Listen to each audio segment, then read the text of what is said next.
Isitis, there's a high drive, deep center, go, go, go, we're out of here, say ya, playa.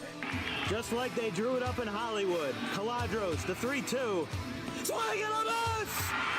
And the Audubon Green Wave have upset the Kingsway Dragons! And this is it for good! The Audubon Green Wave are back in the Final Four! A gold pile on their side!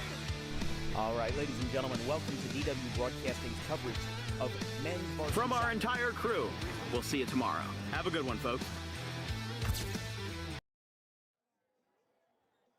Ladies and gentlemen, welcome to the famous Tom Brown Field, as one of the most important live streams we will ever have in DWB football history is about to commence. It's the Cherry Hill East Cougars and the Washington Township Minutemen, two powerhouses going head-to-head for the first time since 2017. These two guys are unbelievable. Cherry Hill East, less than 5 years ago, was an 0-10 team that didn't have any business playing the teams that they did. And now they have turned the tables in the third year under Tyler Drop, as the head coach has led this team to a 9-0 record. And guess what? They held their opponents to 7 or less points in the first 6 weeks of the season. The most points that they've allowed all season was last week in a 28-21 upset over Southern Regional down in Manahawkin.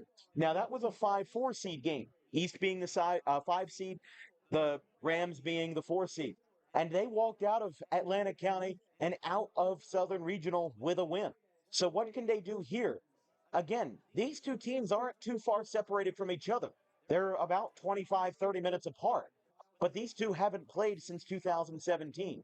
And this is what makes the matchup interesting, is that Cherry Hill East has the better record. But history is on Washington Township's side. Washington Township has blown Cherry Hill East out of the water in the last 5 matchups between these two, dating back to 2012. But for high school, it's not all that reliable. Teams change, dynamics change, coaches change, and cultures change. So we don't really know what it's going to be.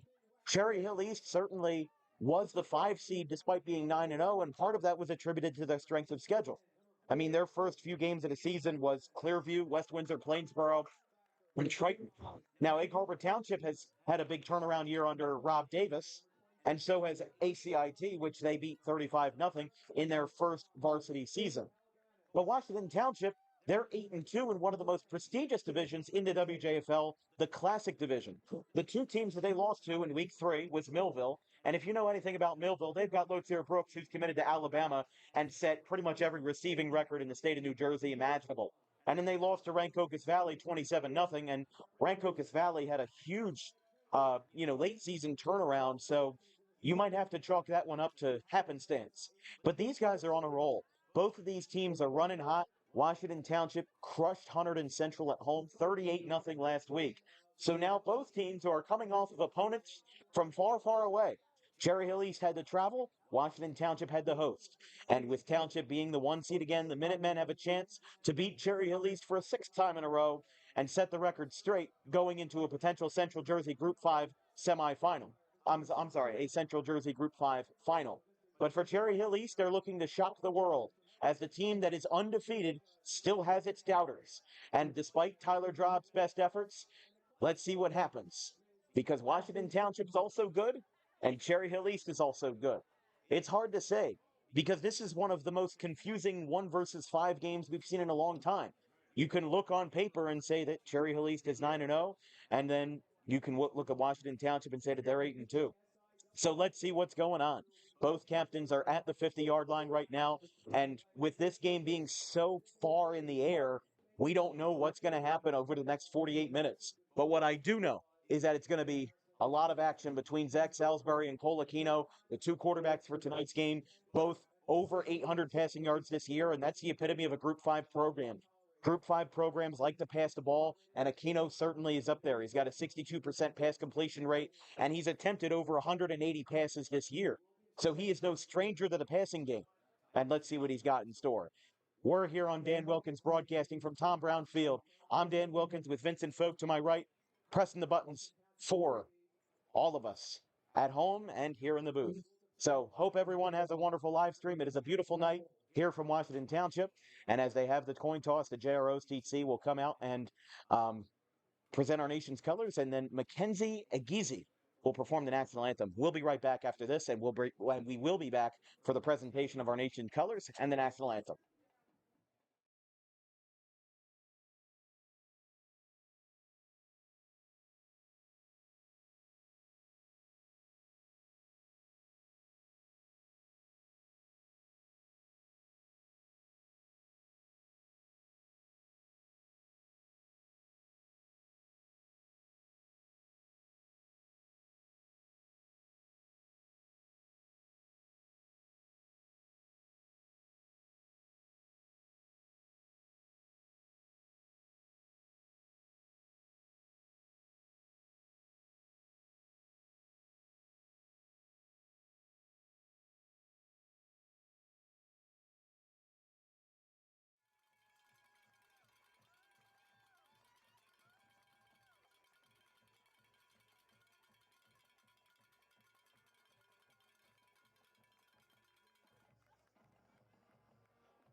The Washington Township High School Air Force ROTC is at midfield presenting the colors. Would you please rise to remove your cap as we honor the United States of America, singing tonight's national anthem, a senior member of chorale here at Washington Township, Miss Mackenzie Agassi.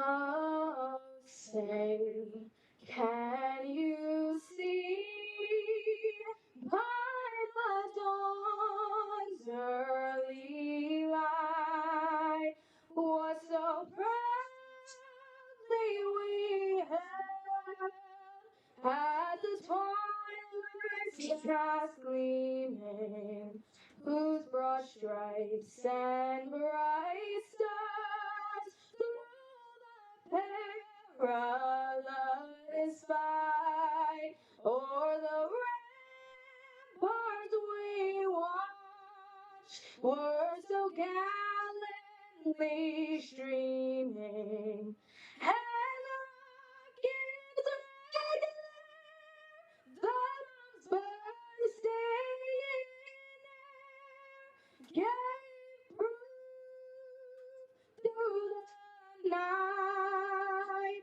that our flag was still there. Oh, say does that star-spangled banner yet wave o'er the land of the free and the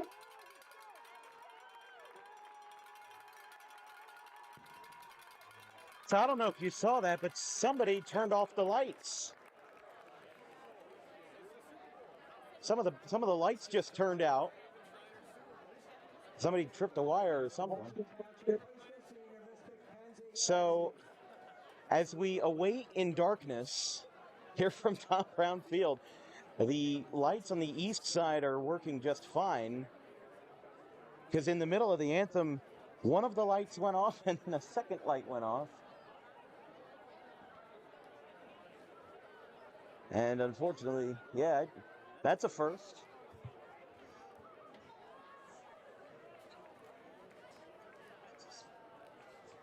Yeah, so you can see. Inside's out, right? Yeah, the home side lights are out. The east side lights are working. Well, lights are standing. I'm in the press box. We're going to do the electricity or something. So as viewers file in not only to the grandstands but also to the live stream. We'll keep you guys updated because there's an electrical issue of some sort as the Washington Township lights have half gone out.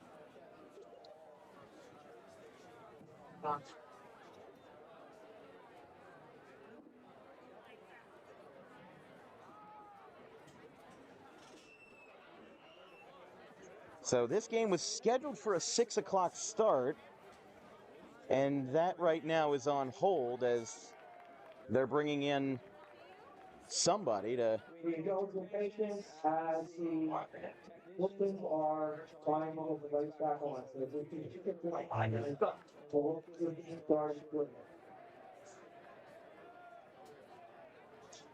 So we'll stay on the air for another moment as...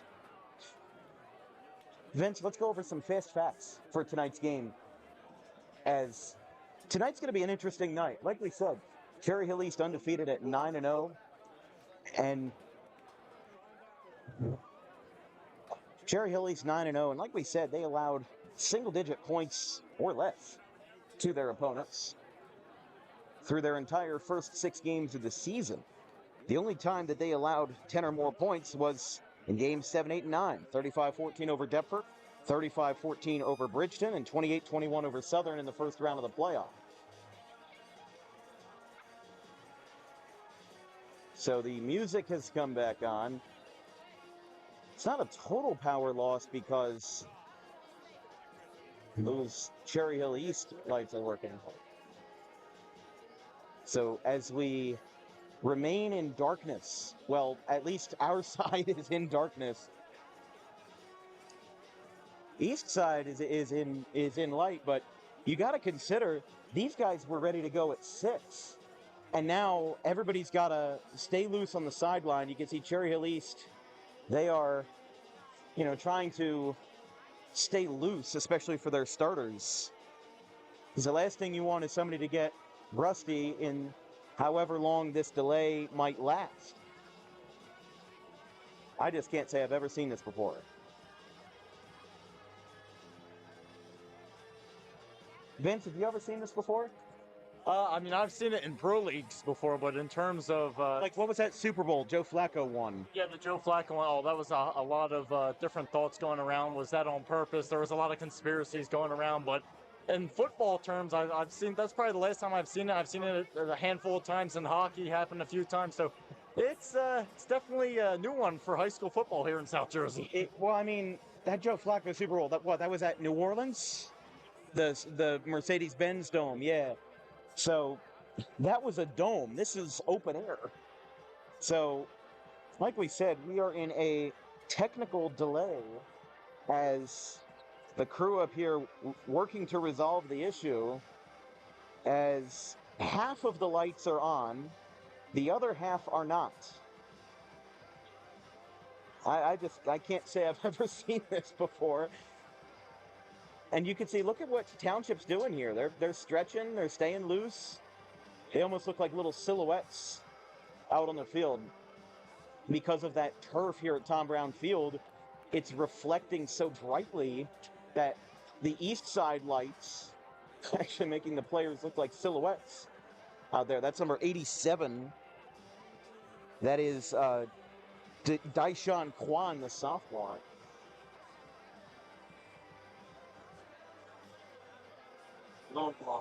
Yeah, they're just, you can see East is on the sideline.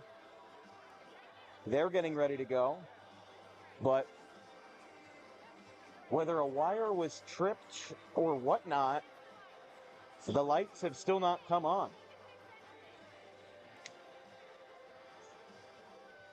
This reminds me a little bit of a Paulsboro game that we did.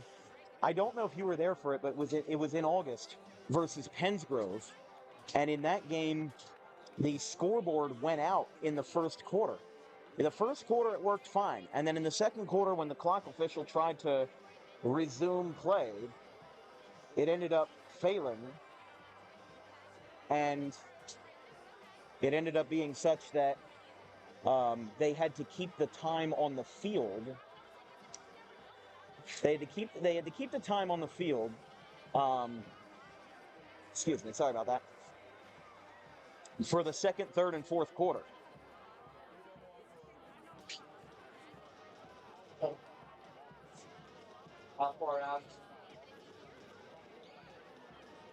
So just an update from what we're hearing up in the press box.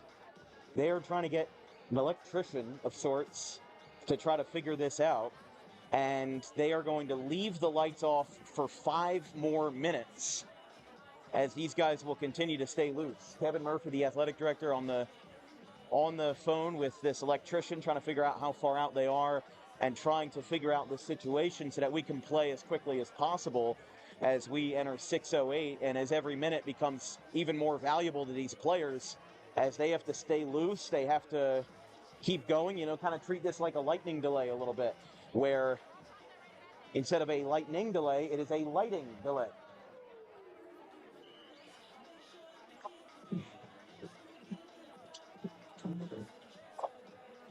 We were a pop up here when somebody tried to flip the lights on. So as we are in darkness prior to the Central Jersey Group 5 semifinal, I'm just kind of running out of words to say here because this is something I've never seen before. Like we said, they're going to try to figure out the situation. We will take a quick commercial break here on DWB. We'll keep you updated. And when this situation is resolved, we will be on the air.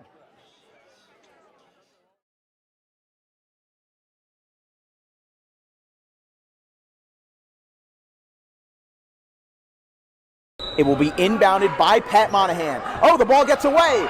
Who's going to have it?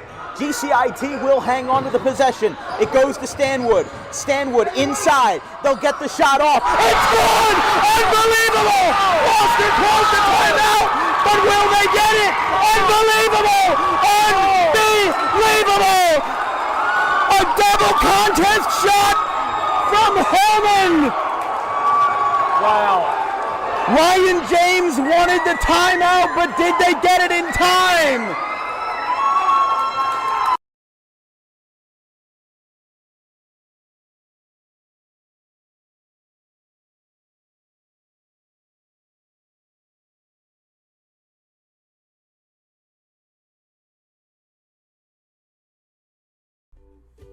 In life, the road ahead is full of possibilities, but to navigate it safely, you need the right skills. Harper Driving School is the premier driving school serving Gloucester, Salem, and Camden counties. With experienced instructors, many of whom are teachers in local schools, we are dedicated to your success and will help you master the road with confidence. With an overnight In life, the road ahead is full of possibilities, but to navigate it safely, you need the right skills. Harper Driving School is the premier driving school serving Gloucester, Salem, and Camden counties. With experienced instructors, many of whom are teachers in local schools, we are dedicated to your success and will help you master the road with confidence. With an over 95% success rate of students passing their road test on their first try, you know your student will be in good hands while embarking on a huge step of their young adult lives, all while avoiding the lines at the DMV and getting insurance discounts. We chose Harper, and so should you.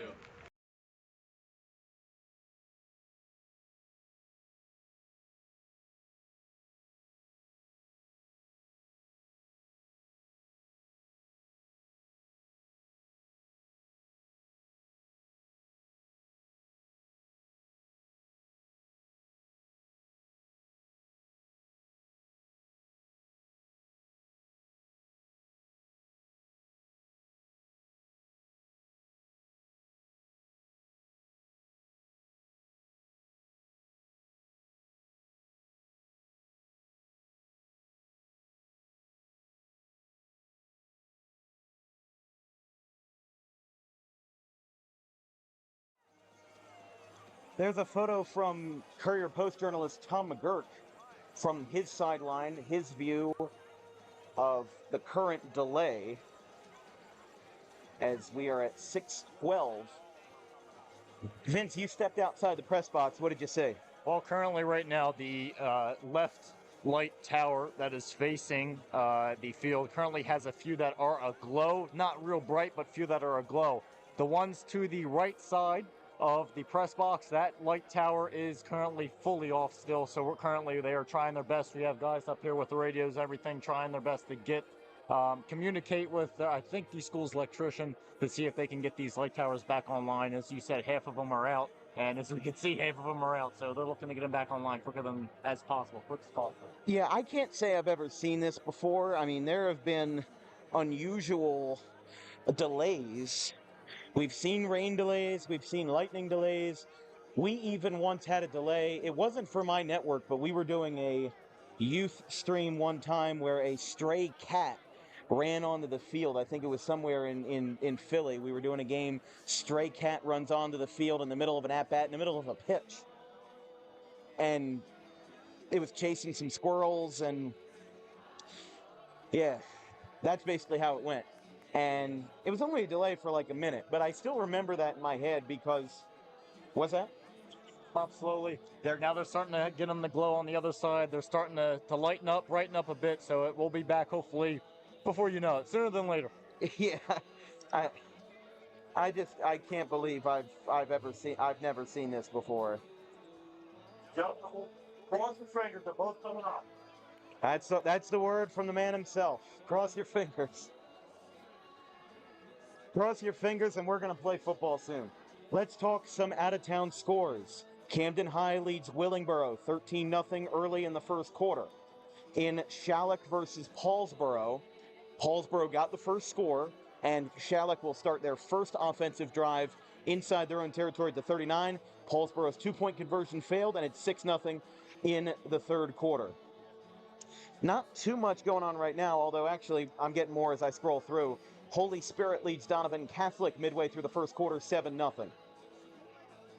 Nothing yet from Atlantic City Cherokee. They're scoreless after two drives.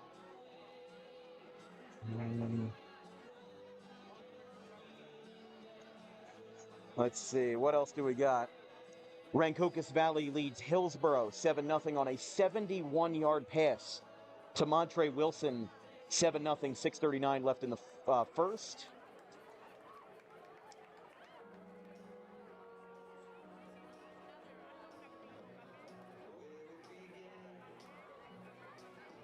I can't tell if all of the lights are on, honestly. And that might be a weird camera effect that's going on right here. So both teams just met. Hold on.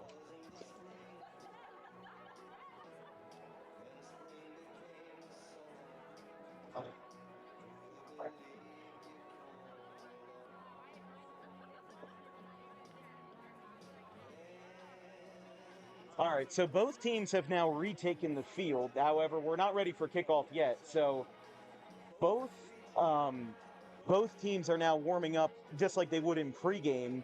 Both towers have some power, but the word is they're getting there. Sweet Caroline is playing throughout the stadium here at Tom Brown Field. I mean, I love this. This is two communities. Even the East parents are singing Sweet Caroline. I mean, this is football at its finest right here. A problem and a resolution.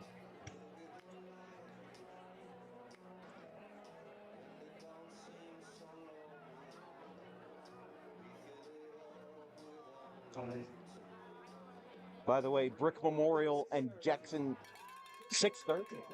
6:30 kickoff. We just heard it from the public address announcer. These guys will take some extra time to warm up. Apparently that electrician came from Glassboro to get here. And we will now officially kick off at 6:30. We'll be right back as these teams warm up, and we've got 13 minutes to play some more football.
All right, they said 6:30, make that 6:20.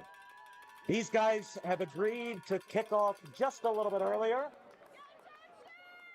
And this game will commence ahead of schedule. I don't know if you want to call it ahead schedule or behind schedule, but here we go. The most important game for Cherry Hill East all season. Central Jersey Group 5 semifinals. They visit Washington Township for the first time in 7 years. And a boot of a kick. Did Cherry Hill? Oh, Cherry Hill just ball back to start the game. That's unbelievable. The ball bounced off of a Washington defender. And it went right back into Cherry Hill East's hands. First down, Cougars. A weird game just got even weirder.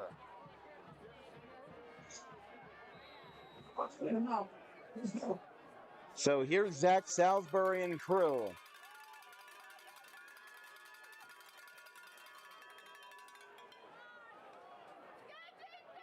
Hold on, sorry. Cherry Hill East on offense here to get this party started. Salisbury hands off to Denzel Lee. Over the middle, now he cuts to the right. And they make the stop. Second down. Let's take a look at what Zach Salisbury's dealt with this year. You know, he is a resilient workhorse, and he has battled through thick and thin to get to where he is now. He's passed for 55% of his passes this year, 11 TDs, only 3 interceptions. Now, in weeks 2 through 5, he passed for 100-plus yards in 4 straight games. He has not reached that accomplishment since.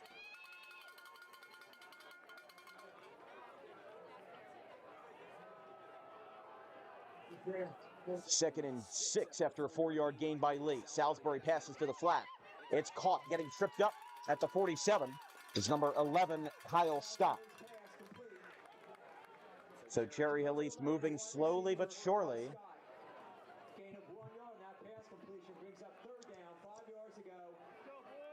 First down marker is at the 42 as East. I mean, I just can't believe they pulled that off. That is unbelievable. I mean, I've seen kickoffs recovered by the offense. We saw it with Haddon Township 3 times in a game versus Clayton back on September the 13th. But that was a whole different ball game and a whole different story right there. They run this one out of the Wildcat to Donaldson. He cuts to the right. He will go out of bounds, and that's going to be short. That will be well short. I don't even know if he made it back to the line of scrimmage.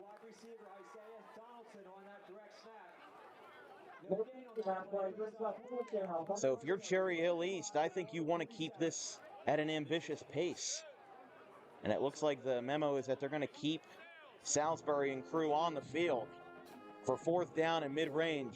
5 yards to go from the enemy 47.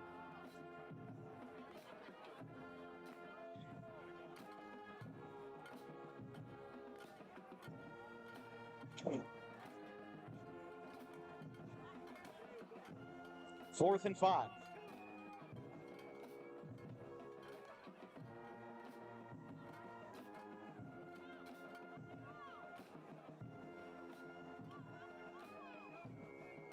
Certainly burning a lot of time here.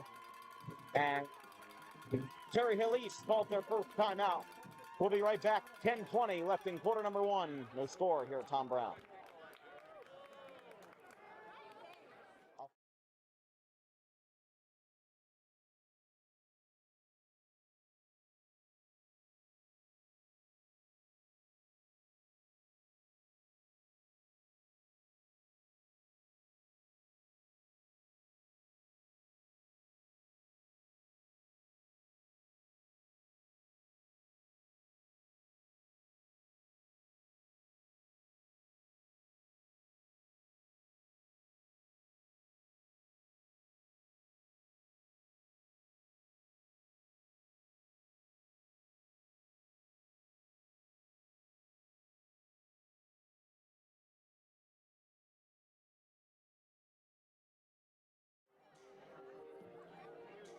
From Tom Brown Field, the famous Tom Brown Field here in Washington Township.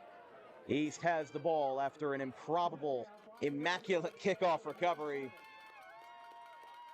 It's now 4th and 5 as Township stands for their defense. Salisbury all alone, 5 wide receivers. Snap is boxed, but there will be a whistle that blows the play dead.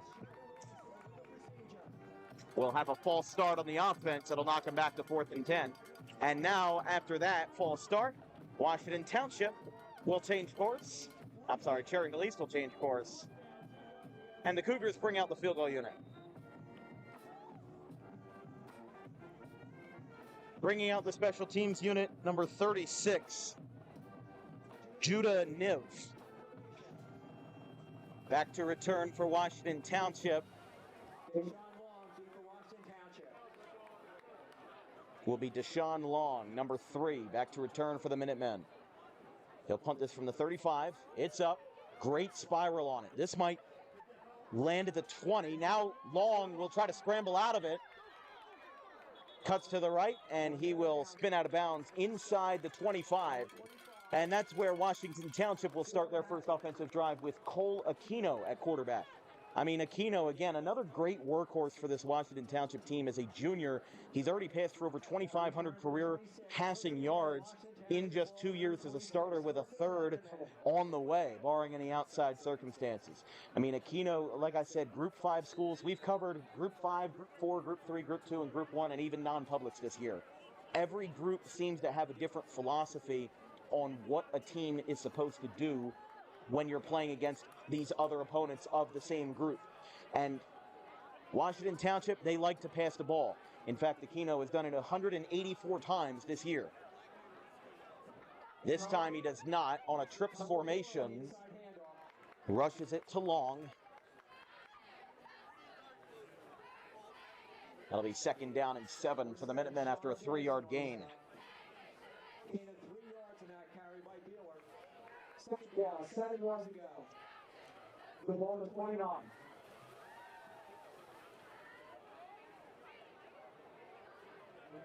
Washington Township's 2 losses this year were 36-7 to Millville and 27-0 in an upset at home versus Rancocas Valley. Here comes another rush up the middle. Gives Washington Township some more life and brings this to 3rd and manageable. The leading rusher on this team for the Minutemen. Now, these guys have been a team that can consistently pass and consistently rush, and that is always a bonus for a winning team. As Colin Beeler, the leading rusher, he's at 914 yards, 9 TDs going into tonight. And East is going to jump. 1st down, Township. Never mind. I'm sorry. Not only did Washington Township false start, I also false started. And they bring that against the Minutemen for 3rd and long now. Caleb Palaganis, the senior, the 2nd heaviest rusher for them. 36 attempts, 243 yards, and 3 TDs. And Cole Aquino right up there with him as a mobile quarterback. He has attempted a rush 53 times. Aquino drops back on 3rd and 8. Dumps a pass off. It is caught by number 21. Patel has room, and he is wrestled down all the way over at the 35 for a 1st down, Washington Township. Isaac Parra makes the play. And Parra, with only his 5th reception of the season as a class of 27 sophomore, comes up big and delivers for the Minutemen early in the 1st. Ball is now to 37 for the Minutemen. Hands it off to Long on the sweep. Spin move up the middle. He's taken down by number 25, Dylan Haddock.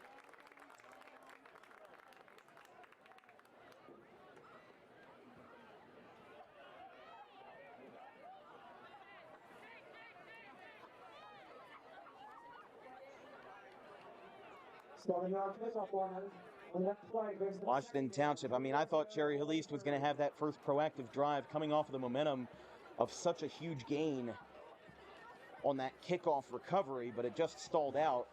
And now Washington Township is looking to pick up where their opponents left off. They're at the 31. Handoff to their leading rusher, Beeler. He is going to break free. This is going to be a first down and then some for Township.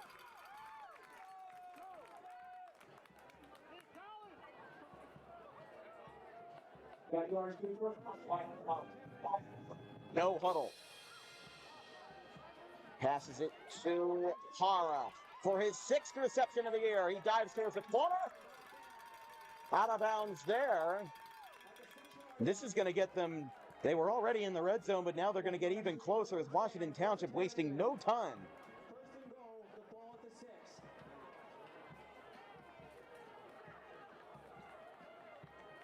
They are spotted at the 6. 7:13 left in the first. Hand off to Beeler. He breaks free, dive forward, touchdown Township. Washington Township on the board first. Colin Beeler, who has rushed for 900+ yards, adds another, his 7th touchdown of the year. And it is 6-0 Township here in the early going in the semifinal. This will be kicked by number 27, Luke Sheets. It's up. This one is way out of here into the parking lot, and the extra point is good. Washington Township with a statement opening drive as they started from their own 25 and traversed the field in under 3 minutes to get into the end zone. It's 7-0 Township here in the first.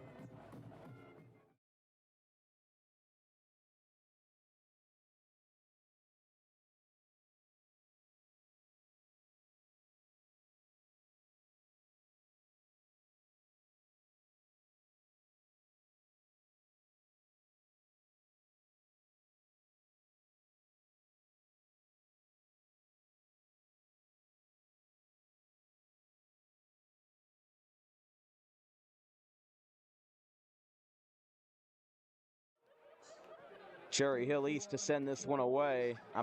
To receive. Although considering how the first kickoff went, I wouldn't be surprised. Again, their kicker Sheets will send this one away. Donaldson, the lone man, back to return. He takes this one at the 10. And he's going to get wrestled all the way back to the 20. We'll see where they put this on forward progress. But that is going to be a good defense for Washington Township as they disallow Cherry Hill East from getting that primary field position.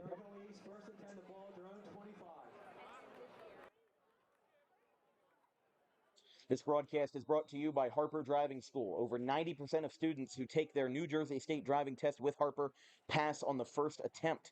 If you like those odds, you can book an appointment today at Suite E of the Total Turf Complex in Pittman, right off of Lambs Road. And also, if you're a small business owner interested in advertising with Dan Wilkins Broadcasting, all of our commercials are filmed and recorded, edited, and produced by my wonderful crew, including myself. All goes towards college funds, equipment expenses, and travel costs. So it is greatly appreciated. If you would like to sponsor us, send us an email with an advertising inquiry at thedanwilkinsshow@gmail.com. Salisbury drops back, passes to the right side, knocked away. Intended for Moyer. And the incompletion brings up 2nd and 10.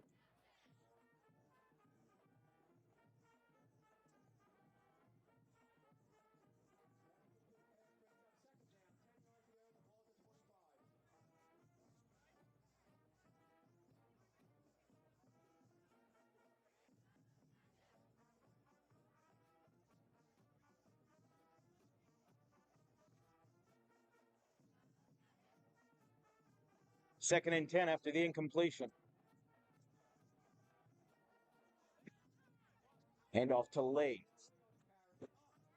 Dives forward. Again, getting stopped at the line of scrimmage.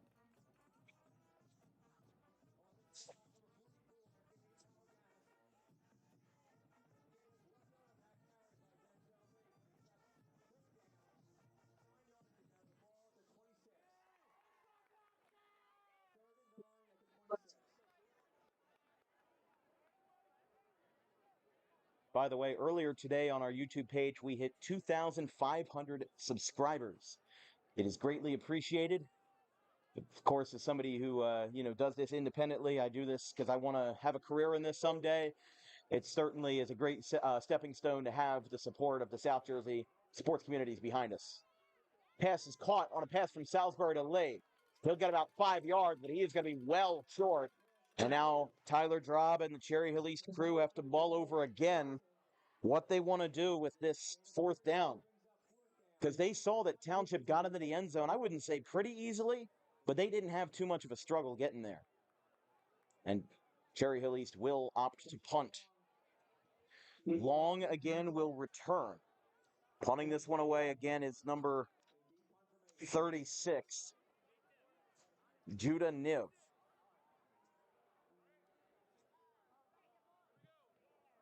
Again, a good punt here. This will land at the 39. Long lets this one roll. He backs out. And Washington Township will start from their own 30. Washington Township, as we said, for a time, a top 20 team throughout the entire state of New Jersey. And last year, look, Township under Mike Schatzman, definitely had similar results. 9-3. Their lone losses were to Mainland, Holy Spirit, and their playoff loss in the Central Group 5 final to Toms River North. To get there, they beat Atlantic City, Rancocas Valley, and then fell to Toms River North 49-14. But they played a lot of the same teams that Cherry Hill East played this season. They played Shawnee, Clearview, Williamstown. And even in recent years, these guys were a lot closer in divisions than they are now, with East being in the Memorial, and we've got flags on the snap. Going to be a full start on the Minutemen. Should make a note, this is, for Washington Township specifically, this is their 8th appearance on Dan Wilkins Broadcasting. They have a record of 4-3 through the first 7 games. The first being on April 30th, 2022, in a baseball game versus Audubon. But we have never done a Washington Township game on Washington Township's campus. And I got to say, it's amazing here. Kevin Murphy, an amazing athletic director, and the entire crew was incredible. Just like that catch over the middle, it's caught by number 8, Paris Pratt. And Pratt will allow a first down and a movement of the chains here from the 42.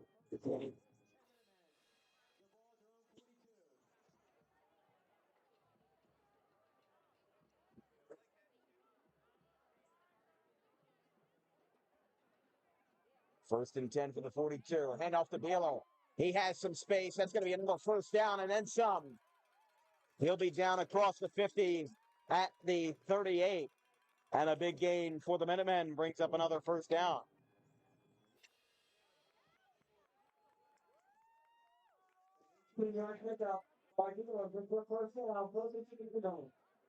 I like how Township, even after the first down, they are playing up tempo, wanting to dig the ditch, if you will, dig it early. Because we've still got 4 minutes left in the first quarter, and Township's already up by a score. They want to put East under as much pressure as possible. Hand off to Beeler. No, never mind. This one's going to not be to Beeler, but it won't matter. Touchdown Township. Number 10, Jalen Robinson finds the end zone. And in the first 8 minutes of tonight's contest, it's 13-0 Township.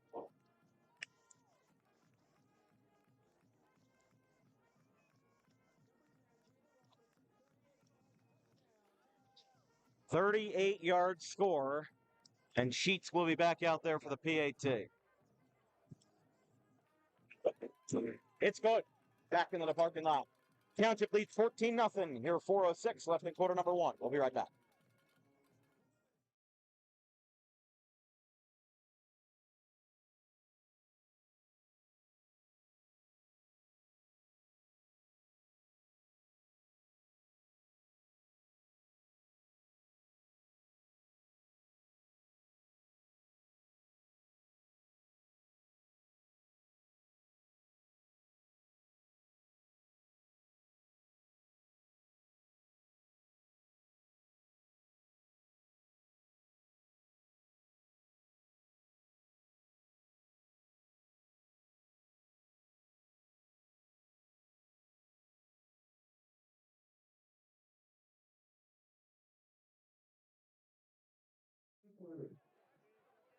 Luke Sheets to kick off.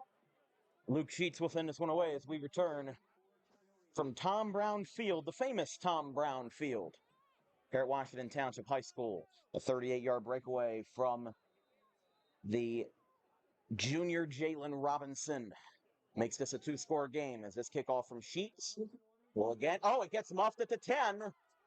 He's under pressure, and Donaldson gets hit below his waist inside the 20.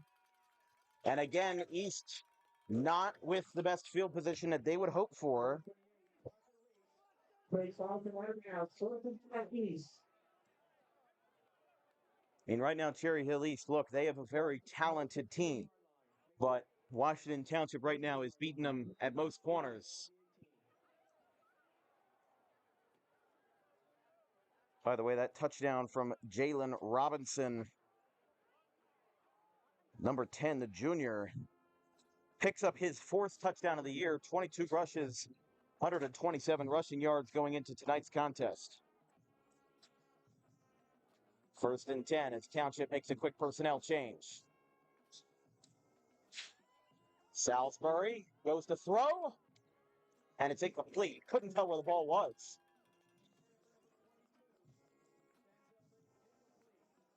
Lee was the intended receiver.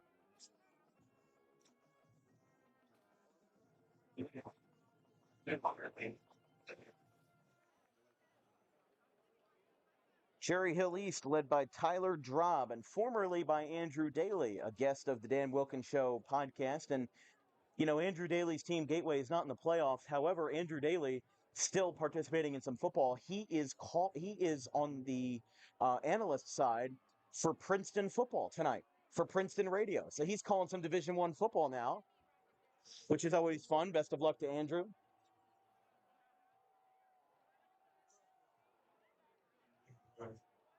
And off to Lee.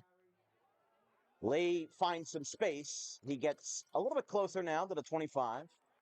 It'll be 3rd down after the incompletion and the rush for 7 yards. If Cherry Hill East can keep doing plays like that, they'll be in the end zone because, you have to find the gaps in the Township defense at every turn, but you kind of have to do that on the fly. And at the same time, if you run a play too much, they're going to figure it out and they're going to stop you. But if you don't run a play enough, you're not going to, bear the fruits of your labors there. So for Cherry Hill East here, I think a big thing that they have to focus on is, their passing hasn't been the most consistent tonight. But you can put your trust in Donaldson and in Denzel Lee because Denzel Lee's a monster out there. Just got to utilize him well. Lee maybe will get the 1st down. I think he's down at the 30, and they will move the chains for an East 1st down. And this is the situation of slowly but surely. You don't have to break away for 70 yards and get into the end zone right now. Nobody's saying you have to do that. You get 4 or 5 yards on every play, and in 4 or 5 minutes, if not more than that, you'll be in the end zone. Right now, time is of the essence, but it's still early. So these guys, it's not like it's the 3rd quarter and they're down by 14. Kind of stick a needle in it while you're here. He goes down. We'll see where they put this on forward progress. It's gain of 2, 2nd and 8. Yes.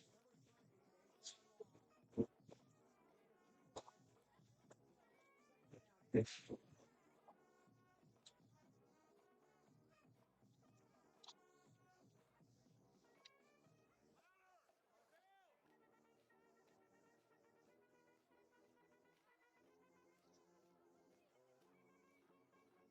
Second and 8 after 2-yard gain on the rush by Lee.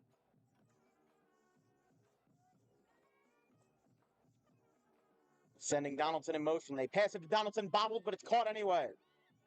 Cuts to the left, dives forward. They'll get a couple more yards, and it's 3rd down now.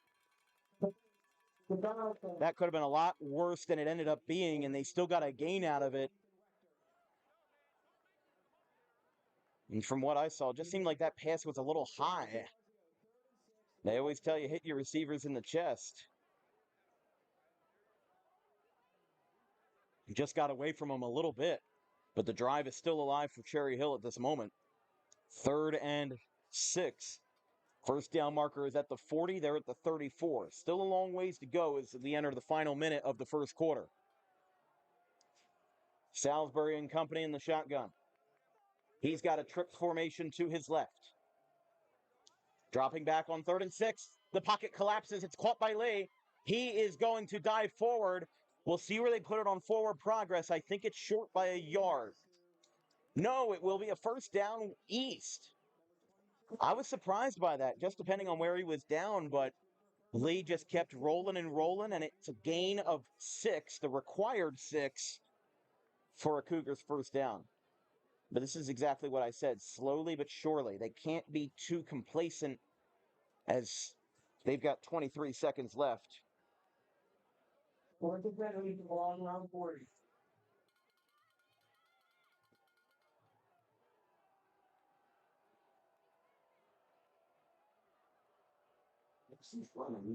First and 10. Salisbury drops back.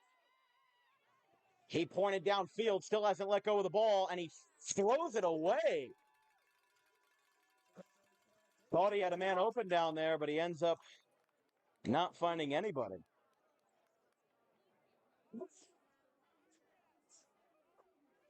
So at the end of the first quarter, Cherry Hill East trails Washington Township 14-0 as 2 rushing touchdowns on long breakaways end up being the difference so far. We're still early, but entering quarter number 2, it's the Minutemen 14 and the Cougars 0.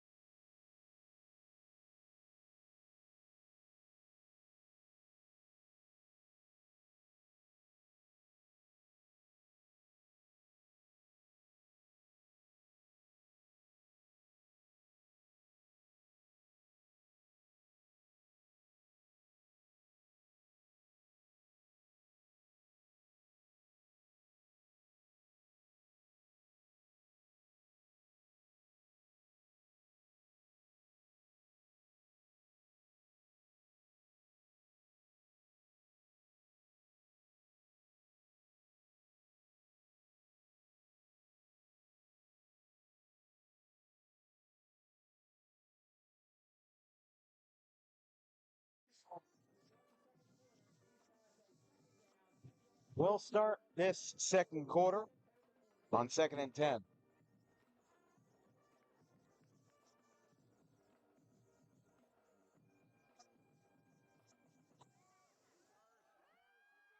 Handoff, breaking free. That'll be a first down that gets him across the 50 to the 45 for Kyle Scott. Number 11, Kyle Scott on the end around and he stopped by number 5, Ganis. Get yards good for a first down. 15-yard pickup gives East a first and 10, the ball at the Township D5. So this is easily East's most productive drive yet. But what I say almost every game is if it ain't broke, don't fix it. And right now, these guys seem to be rocking and rolling. And like we said, time is on their side as they're just starting the second quarter. Defensive line got a little antsy. Now it's Lee, who will get 5. Like I said, you know, you're going to cross the field in chunks and in sections here. You're going to get more yards on one play than you are in the next, and maybe vice versa. But consistency is what can win ball games in a situation where you are the much lower seed. It's not like this is a 1 versus 2. This is a 1 versus 5. You know, Cherry Hill East was able to just eke past Southern last week. And Southern is a good team in their own right. You know, I think East's win over Southern solidified the notion that East can hold their weight against the big guns. Denzel Lee dives forward to the 30, and that's another first down. This defensive line is really faltering for Washington Township. Let's go. Keep on. East is very slowly chipping away And they're only going to need 31 more yards to chip away into the deficit as well. They trail 14-0. Washington Township had 2 touchdowns in the first quarter, one early from Colin Beeler, the leading rusher on this Minutemen squad, and then another from Jalen Robinson, the junior, who broke away for 38 yards into the wide open space to find the end zone for the second time. 1st and 10. They move Jackson Bowman to the left side. They do hand it off to Bowman. He's going to dive forward. That's going to be a stop and either neutral gain or a loss of 1. 2nd down. I'd like to see Salisbury pass it to the flat more. If he can hit his receivers in the chest and if he can be accurate on those plays, it would certainly help. And I think that's a way, if you switch it up, because right now the Minutemen are fully expecting Cherry Hillis to run. And he's, they just, in my opinion, I think they should switch it up a little bit, especially if this 2nd down play doesn't do them any favors and they're forced to a 3rd and long. Or even a 3rd and mid-range. I'd say anything outside of 3rd and 5 or better, and you make a change.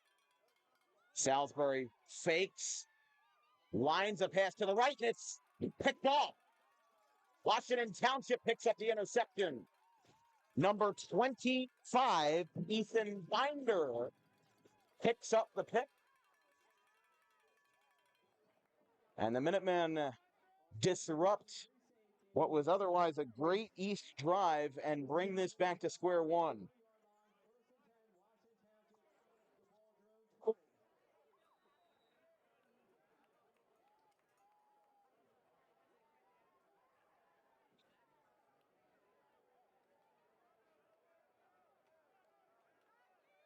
After the pick by Binder, Township's 3rd drive of the night will start at the 20, at their own 20. Almost like a punt for a touchback, basically. The way I see it. But East had something good going there, just couldn't capitalize.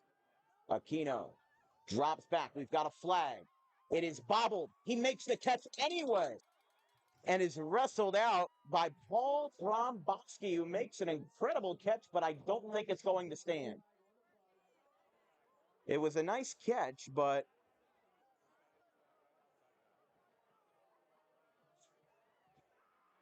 an offensive hold will negate that nice circus act.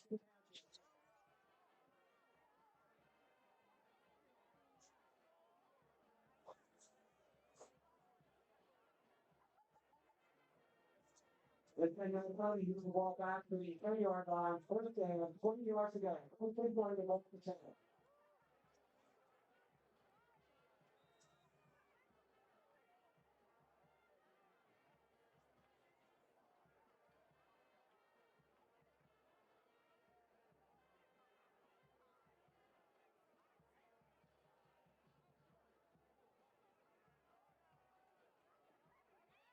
Breaking free over the middle on 1st and 20.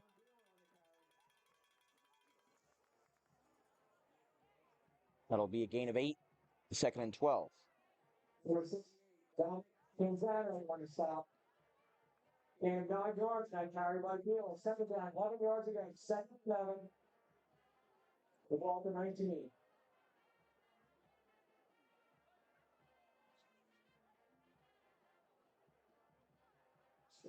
Aquino fires it to the right side. It's caught by Long. Long diving forward. That's going to be enough for a Township 1st down.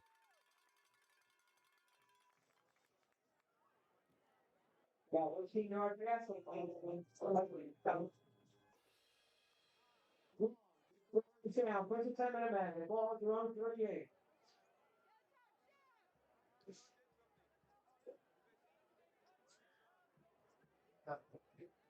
Long. This one is spotted at the 37. Township with 7:30 and counting in the half.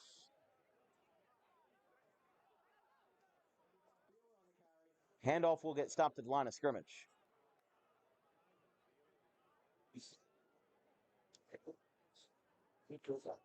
Washington Township led by Mike Schatzman, and I kid you not, the amount of assistant coaches on this team is longer than I would really like to read because there are 21 assistant coaches listed on Washington Township's roster.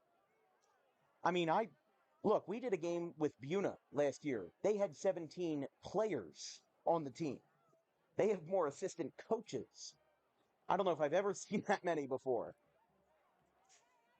Aquino dumps off the pass to the right side. It is incomplete. He was out. Intended for long, and now it's 3rd and 10.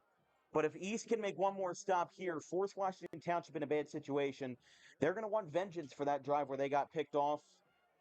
Salisbury threw it to the defense, and now, they want to make sure Washington Township ends up making those mistakes again.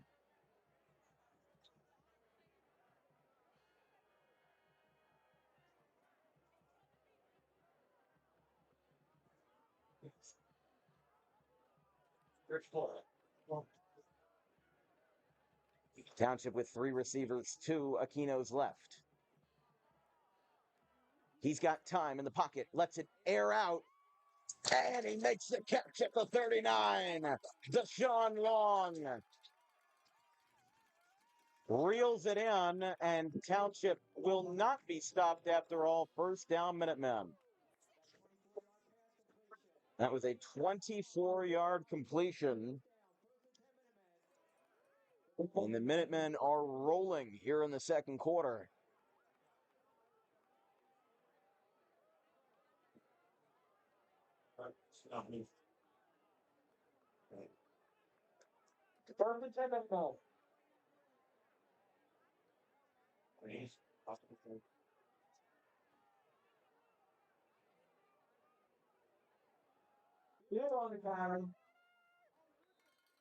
Up the middle. Stop, number 3, Jackson Cody.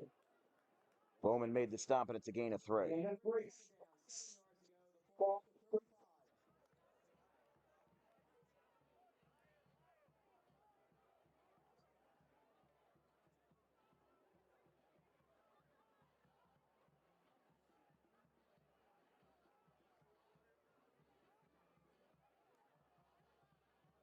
2nd and 6 from the 35, sending a man in motion. Hand off at the middle. Diving forward is Robinson. As the triage of Washington Township rushers continue to move the ball forward. They are now at the 23 and on the verge of the red zone.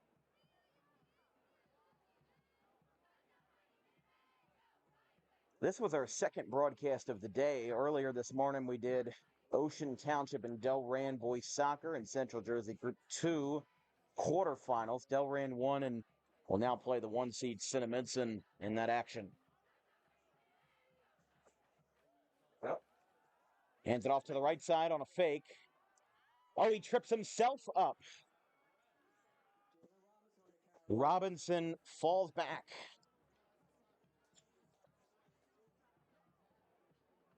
That's going to be a big loss of 8 yards. 2nd and 18 now. I mean, we flash back to earlier in the drive. I mean, look, Washington Township started at their own 20, got hit with a holding call, and they were able to get out of it anyway to get to where they are now. Play action. He's got a long way to go. Caught. Touchdown, Township. He somehow found a man in the corner of the end zone for 31 yards. It is Paris Pratt. It's Isaac Para, who scores for the 2nd time tonight.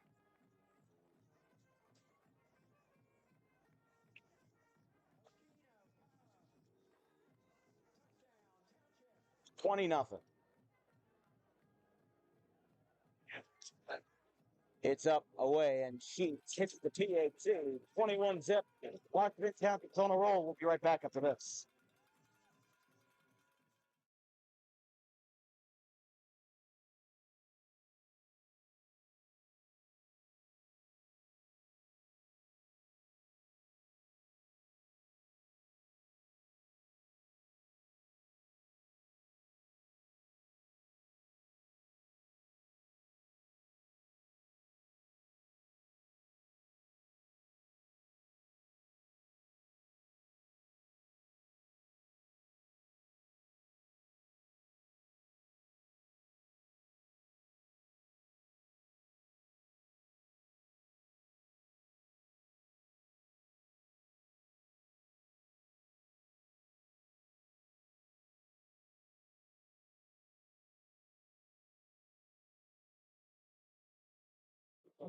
Welcome back to the famous Tom Brown Field. It is Washington Township 21. It's been pretty cut and dry. Washington Township's had this one from beginning to finish, at least so far. 31-yard passing touchdown to Isaac Para. His second of the day, his first receiving, as he picked up a rushing touchdown as well in the first quarter. This one's got a high arc to it. It's going to come down at the 25. He got leveled at the 34. East takes over on the return by Kyle Scott. Here's some out-of-town score updates from around South Jersey.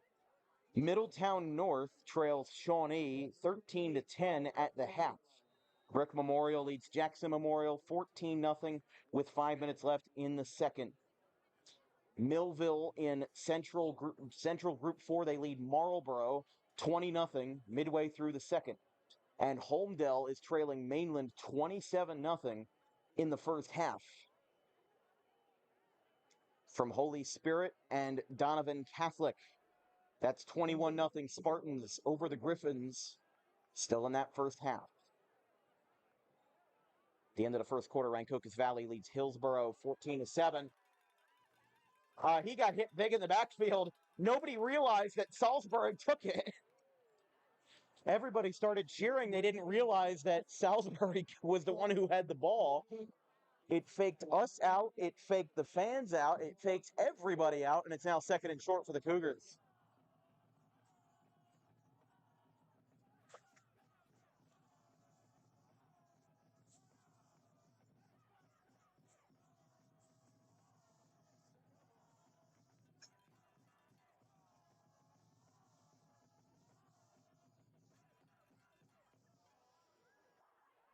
Handoff over the middle gets stopped. Remember, it's on second and short. They're about a yard away. 14-7 Rancocas Valley over Hillsboro. St. John Vianney leads Notre Dame 21-10 in the second. But what really matters in this bracket is the other semifinal game, Atlantic City and Cherokee. That's going on down there in Atlantic City right now. It's all AC at the moment, 14-3 Atlantic City over Cherokee with 2 minutes left in the first half. It's third and inches. East with a chance to extend this drive with under 3 minutes and a half. They push it, and Salisbury's not going to get there. They jumped the line immediately, found a way, and they're going to drop this one back to 4th and 2. Looks like they're going to keep Salisbury on the field, and I honestly don't blame them. You're down by 3 scores. You have to find an avenue, even if it's a little bit audacious, even if it's a little bit ambitious. Cherry Hill East to get back into this game needs an answer, or else this game could very well get out of control like it did with Hunterdon Central last week, which ended up being a 38-0 final in favor of the Minutemen. It is 4th and 2. First down marker is at the 45.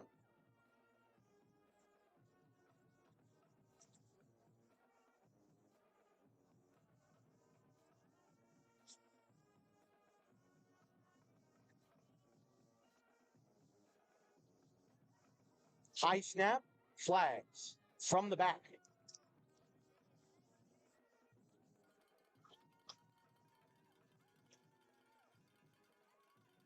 Ball start.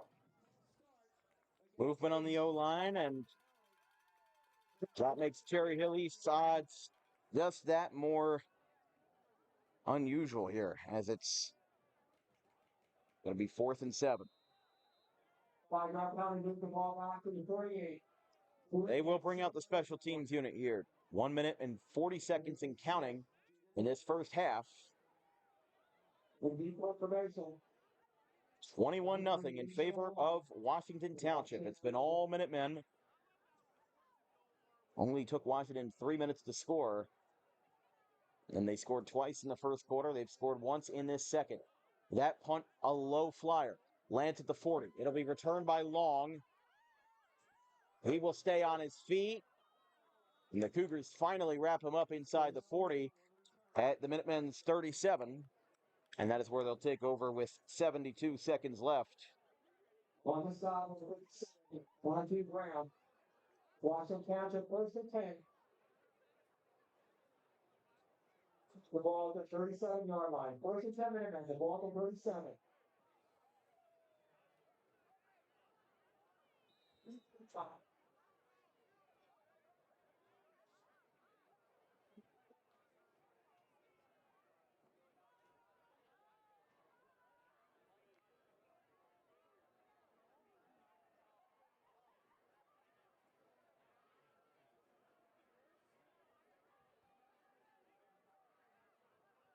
First and 10 from the 37.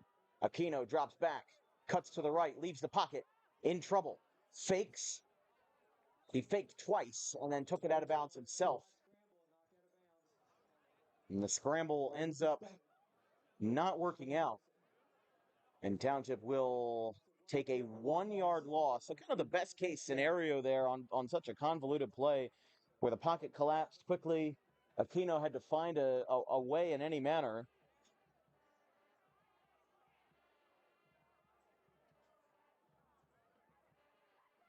It's now 1 minute and 3 seconds left as Aquino stopped the clock by rushing out of bounds. 2nd and 11 from the 36. Aquino again in the shotgun. He drops back, goes to long. It's caught. Donaldson reaches down for a gain of 2. Oh, and Donaldson just went down after the play. I think we might see a cramp here. He made the tackle and then maybe 2 or 3 seconds after the play went to the ground. The Township athletic trainers, Dr. Eric Schwartz and Stephanie Mazians. As the athletic trainers attend to Donaldson, we'll take a quick break with 49 seconds left. Actually, never mind. Donaldson is up, and he is walking to the sideline, so we'll stay on the air. So that took care of itself there. Like we said, the Washington Township team doctor, Dr. Dave Corner, along with athletic trainers Stephanie Mazians and Dr. Eric Schwartz.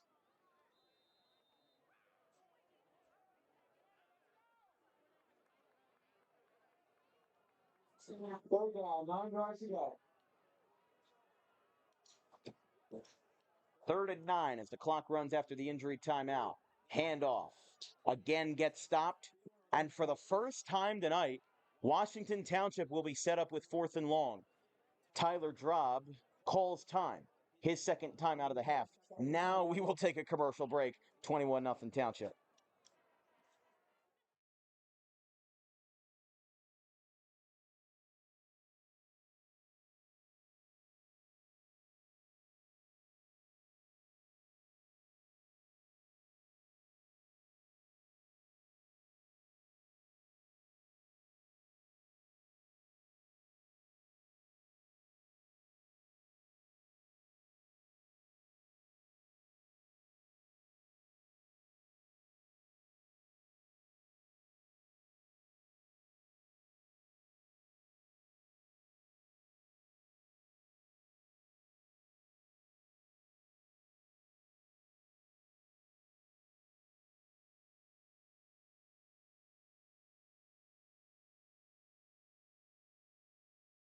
For Washington Township. The first punt tonight for Washington Township. It's up. Donaldson's waving him off. It's going to land at the 40. It'll roll out at the 39. And now 19 seconds remain. Let's see what Cherry Hill East has here. Let's see if they take the easy road, considering that they will receive to start the second half, or if they will attempt to, again, get a little ambitious. Washington Township punted for the first time tonight.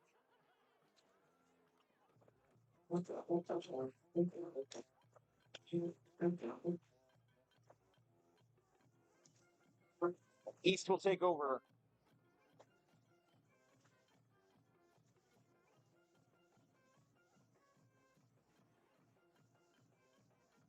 Looks like they will run one more play as they have They have a timeout. They have one remaining. So they'll run this out of the shotgun. Here goes Salisbury, scrambling to the right. Dumps a pass off. Incomplete, intended for Bowman. They'll now have 2nd and 10 after the incompletion with 13 seconds remaining.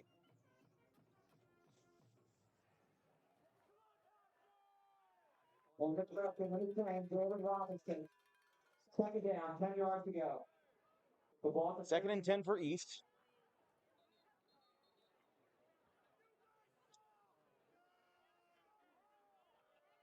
So it's 7:15 here at here at Washington Township. This game probably would have been in the 3rd quarter at this point, but a 30-minute lighting delay, not a lightning delay, a lighting delay, and Mike Schatzman is going to call a timeout.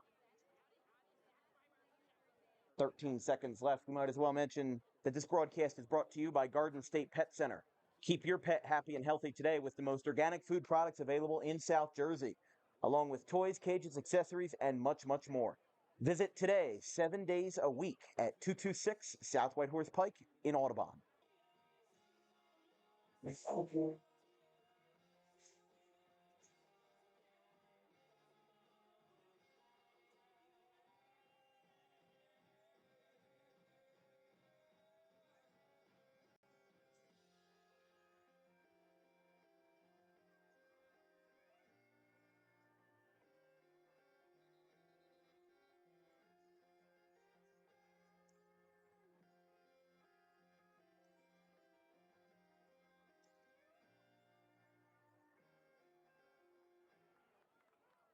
Second and 10 after the incompletion.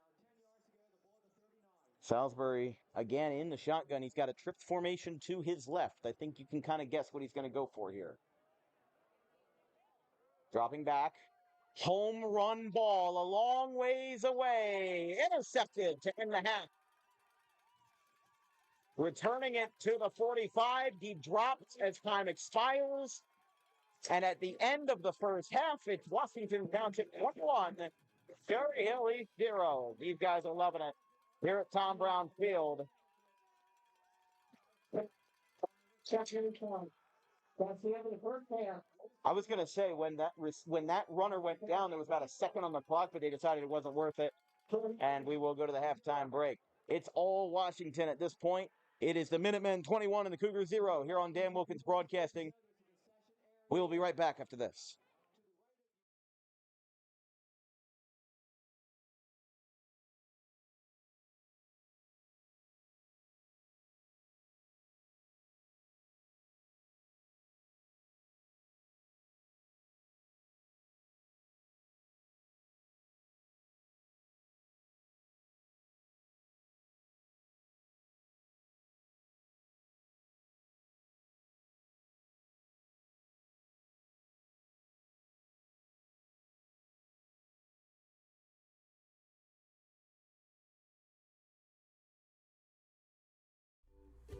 In light, Garden State Pet Center is an independently owned full-service pet store. Our specialty is promoting companionship between people and animals by providing the healthiest product choices available, including all-natural foods, supplements that support and relieve health issues, and innovative products for pet parents. Our goal is to provide our customers with a relaxing environment, and while we're not striving to be the biggest store on the East Coast, we're striving to be the best.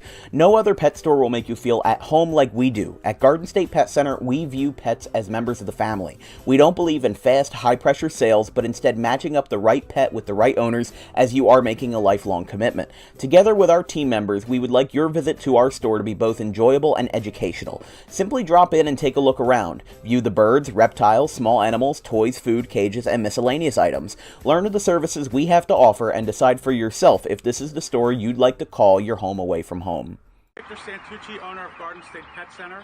Visit us today at 226 South Whitehorse Pike in Audubon, New Jersey. We're open 7 days a week for all of your pets'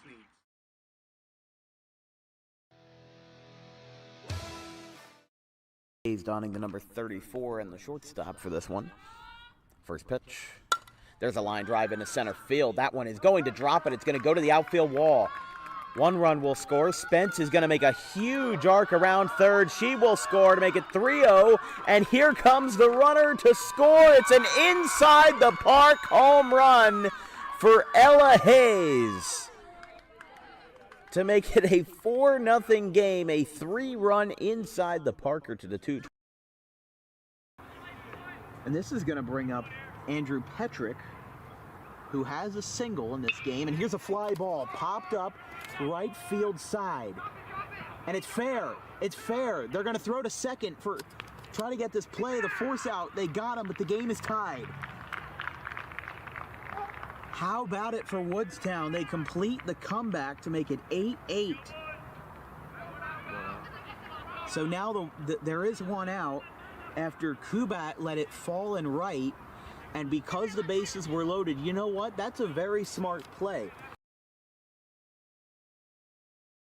We'll lead it off for the Senators. Chase Rollins, the player manager for CHP, gets it started with a ball upstairs, and we are underway in game 1. 1-0.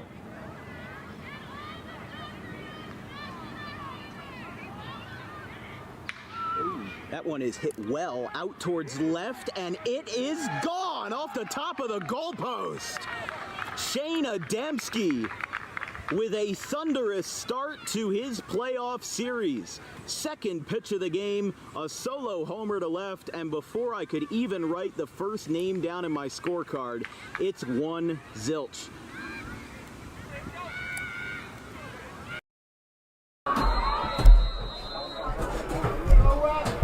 Late switch for the visitors.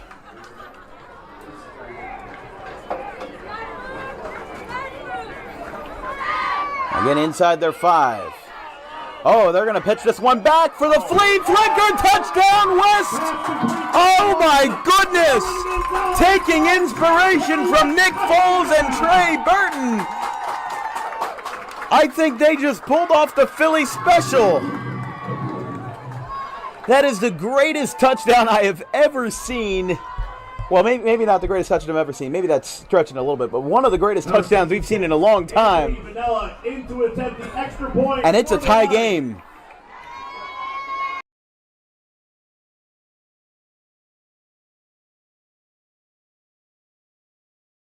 Two minutes remaining. 4 fouls on St. Joe's. One more and it's a bonus, which would greatly help Gloucester Catholic. The moving green guard! It's a one-point game just like that! This place is going nuts!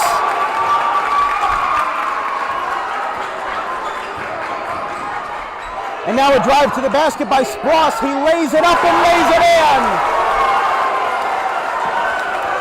St. Joe's has 2 timeouts remaining. Gloucester Catholic still has 3. Here we go. Mascaro pulls up. He goes to 3. 6 points.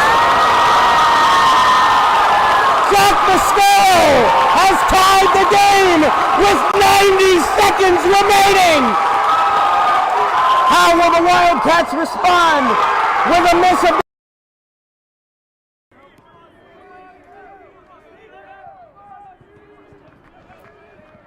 Ryan Nutley, who has 3 RBIs so far, is up on deck as here's a fly ball at the center field, going back to the wall. It is gone! 3-run home run, Steve Schaefer. He rockets one out, and it's 9-2.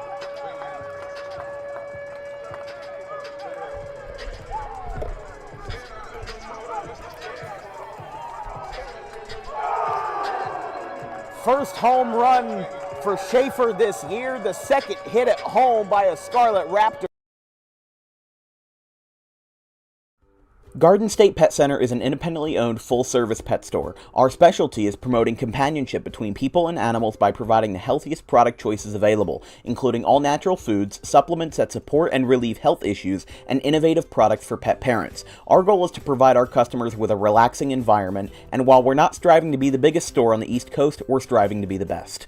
No other pet store will make you feel at home like we do. At Garden State Pet Center, we view pets as members of the family. We don't believe in fast, high-pressure sales animals, but instead matching up the right pet with the right owners, as you are making a lifelong commitment. Together with our team members, we would like your visit to our store to be both enjoyable and educational. Simply drop in and take a look around. View the birds, reptiles, small animals, toys, food, cages, and miscellaneous items. Learn of the services we have to offer and decide for yourself if this is the store you'd like to call your home away from home. Victor Santucci, owner of Garden State Pet Center. Visit us today at 226 South Whitehorse Pike in Audubon, New Jersey. We're open 7 days a week for all of your pets' needs.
Joining you live here from Tom Brown Field. As we get ready to start the second half, it's been all Washington Township, but it's not like Cherry Hill East has played bad football. I think it would be inaccurate to say that Cherry Hill East has played bad football.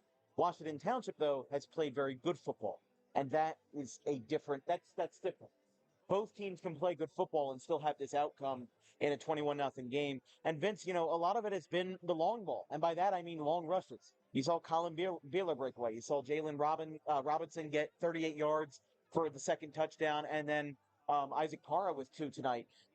Isaac Para came into this game with 4 receptions. And now he's got 2 touchdowns. So it's the unsung heroes that are helping out tonight for Washington Township instead of the usual suspects. Your thoughts on this first half? Yeah, I mean, right now I'm just seeing obviously two different teams. One is seeing the field well, the other is not seeing the field well. Every time Cherry Hill seems to get something going, it seems to end in a disaster, whether that's an interception.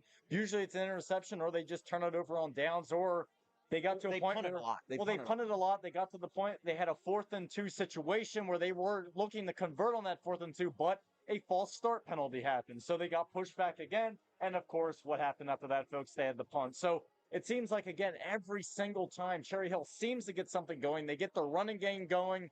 It seems like they just shoot themselves in the foot with either a bad play in terms of the passing game, which has not been on point. There's been high and low throws all night. The receivers have not been able to come up with passes. It's just been something where it's been very, very sloppy for Cherry Hill. Every time they get something going, it just seems to fall apart and blow up on them on the end.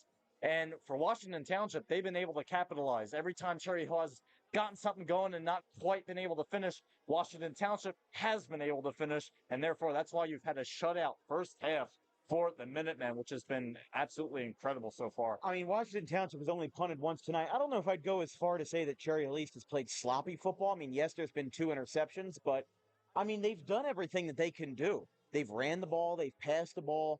I mean, Southbury came into this game with a 55% pass completion rate. Aquino was 7 points better at 62. So the way I see it is that Cherry Hill East, they're 9-0, and they are in this position for a reason, but there's some sort of disconnect. Maybe that lighting delay ended up changing the dynamic of this game a little bit, whatever happened for the last 30 minutes, that changed things. But either way, jokes aside, Cherry Hill East beat Southern, the team that was 8-2 and played in the Shore North Division, the B North, one of the best South Jersey football, Shore Central South football conferences out there. So, they've been killing it. And with them upsetting Southern, I was expecting that momentum to carry over into this week, but right now it just hasn't. Something about this home crowd, something about this home atmosphere, they're beating them at every turn. And I think East will get on the board in this third quarter. I think that with them getting the ball back at the second half, Tyler Drob does not like to mince his words. He is a straight shooter. And the way he sees it, I think the way that Cherry Hill East sees it is that this is do or die. This is the best season that you've ever had or I should say not ever, but in a long, long time. Cherry Hill West and Cherry Hill East in that formerly Thanksgiving rivalry game, that was the first time in a while that Cherry Hill East blew West out of the water. And they realize the position that they have and the stakes that they have as they look to punch their ticket possibly to Atlantic City if Cherry Hill East can upset Atlantic City. So we're going to take a quick break. Halftime show presented by Harper Driving School. It's 21-0 Washington Township here from Tom Brown Field. We'll be right back.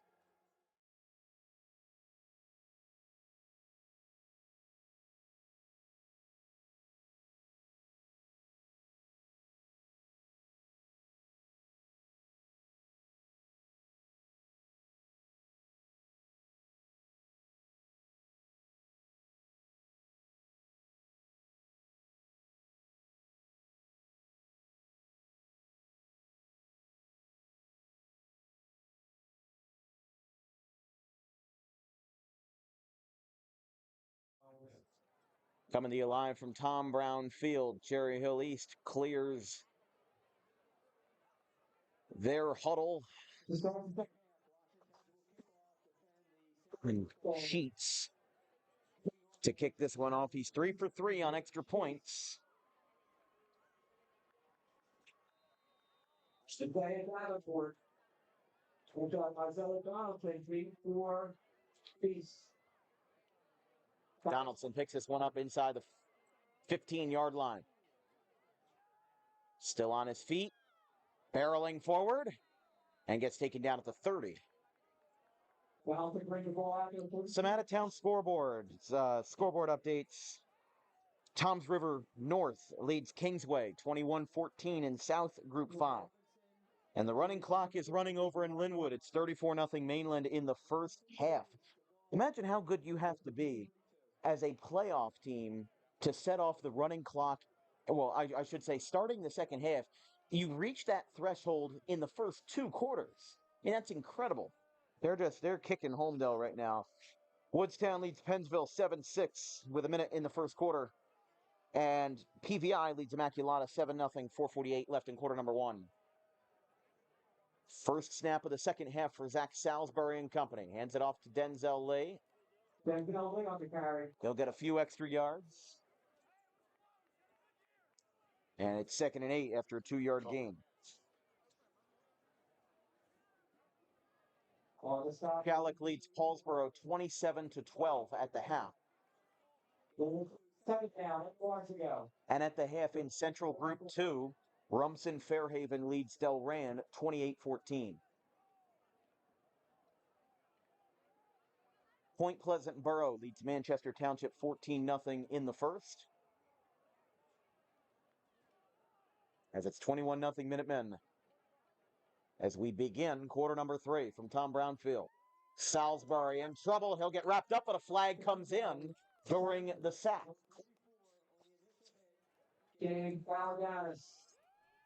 Halliganis was in on that one, and in addition to that, what was the call? Offensive hold, penalties declined. So in addition to the sack, they pick up a holding call, which that's what we like to call a double whammy. Rancocas Valley leads Hillsboro. It's 21-21. 7 minutes left in the third.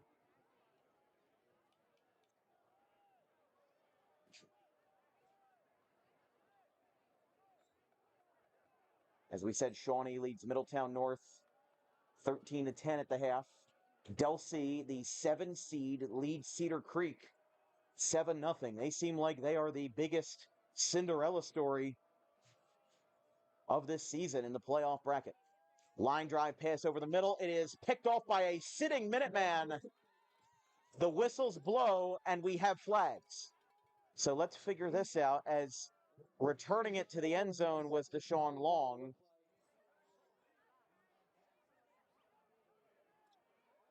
Defensive pass interference. So I assume the interception is nullified.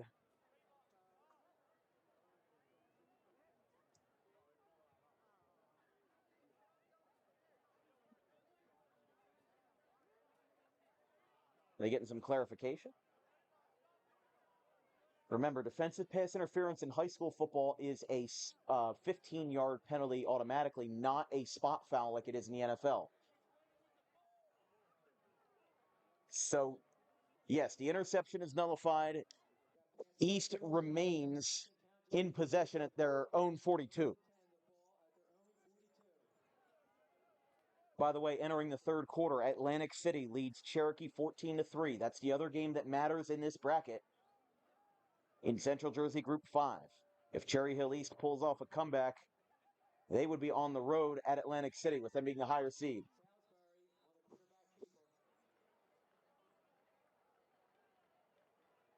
Number 5, Halliganis on the stop. Atlantic City scored with under 2 minutes in the half on a 68-yard rushing touchdown from Dante Thompson. And that extended the lead to 14-3 for the Vikings over in Atlantic City. Somerville leads Ocean City 24-0 in the second quarter. And Shawnee extended their lead with a 6-pointer, 19-10 over Middletown North in the third. Second and mid-range for Salisbury and friends. Hands off to Lee. He's on his feet, tugged at the jersey. He's down short of the first, but that will make it a lot better for East. 22. Kansas on legal in McNamara. And it is a slugfest over in Hillsboro. 28-28. The Red Devils and the Hillsboro crew, they are tied. And that's at the end of the third quarter. It's 28-28.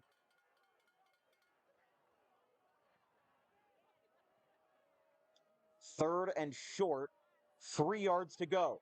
That will be wrapped up immediately. Fourth down.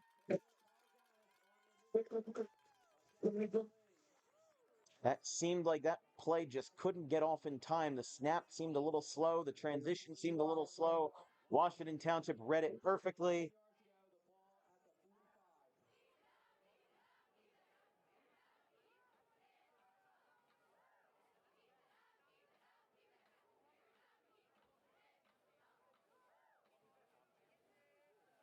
It's now 4th and 7 from the 45.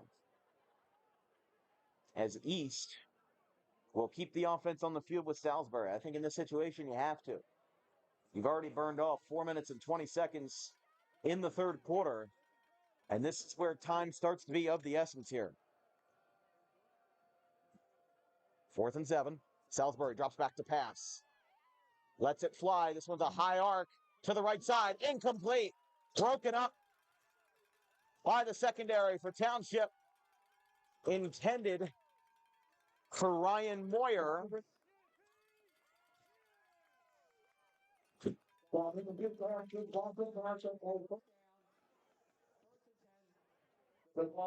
And Washington Township takes over on a turnover on downs. That will be from the East 45 after the incompletion. Tried to find Moyer deep downfield towards the inner sideline and just couldn't hit. By the way, Mainland extended their lead 41-0 over the Holmdel Hornets. So Holmdel's kind of been through the ringer today. Their boys soccer team lost to Cinnaminson, and their football team right now down big in the third quarter with the clock running.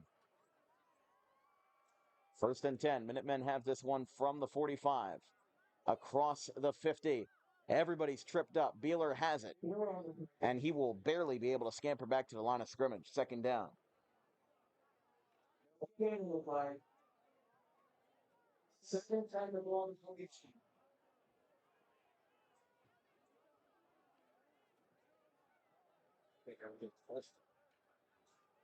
And we were talking about the momentum possibly shifting after that halftime break.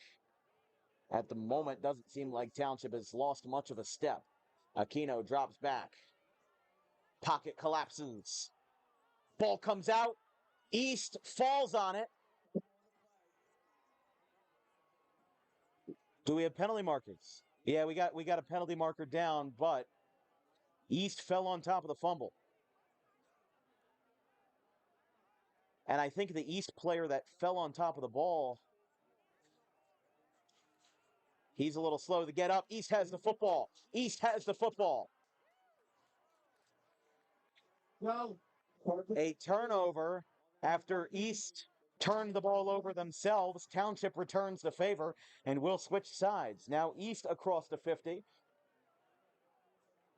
I guess whatever flag we saw was waved off. I didn't see one. I didn't see one. Oh, okay. I'm sorry. I didn't hear that. That's the thing, they said that flag. Okay, they said it in public address. That's my bad. I didn't hear that. We're all talking down there right now, so. Yeah, the referees are talking to Mike Schatzman here. I don't know what it was, but 3 of the officials speaking with Mike Schatzman, the head coach for Washington Township, obviously just trying to figure out the situation.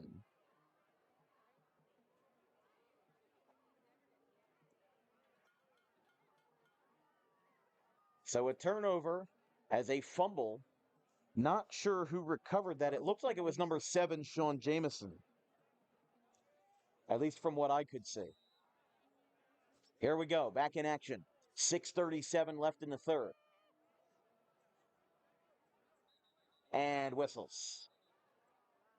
5-yard penalty against Kings. Go legal for signatures. So false start knocks them back to 1st and 15. We ball back in 49. 1st and 15. The ball to 49. East back across the 50 to their own 49.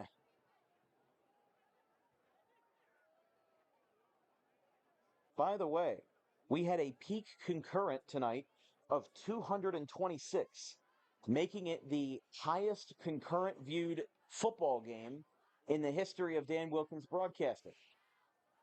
So it is, again, incredibly appreciated. Lee gets the handoff. That's taken care of behind the line of scrimmage. It'll be 2nd and 17 after a loss of 2.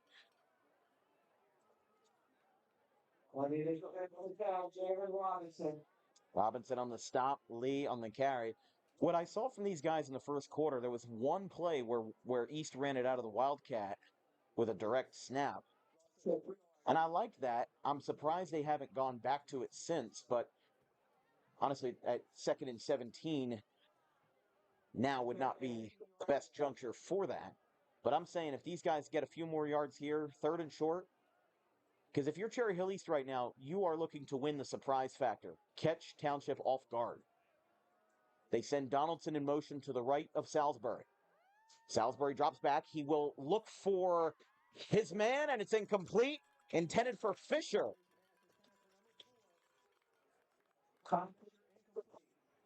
With heavy coverage from the Township secondary, including Deshaun Long, Javian Turpin, and Parker Reese. Brings up 3rd and long, now for East. They took the ball over after a Washington Township fumble. That is only the 2nd time tonight that Township has not scored a touchdown in one of their offensive drives. They've scored 3 times. They punted once.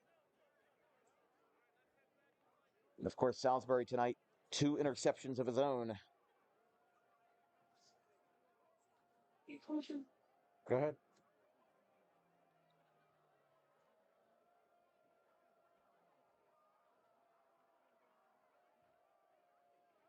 Third and 17. We've got flags. The ball gets caught. But let's see what this is about. For 3. Black and Ballman.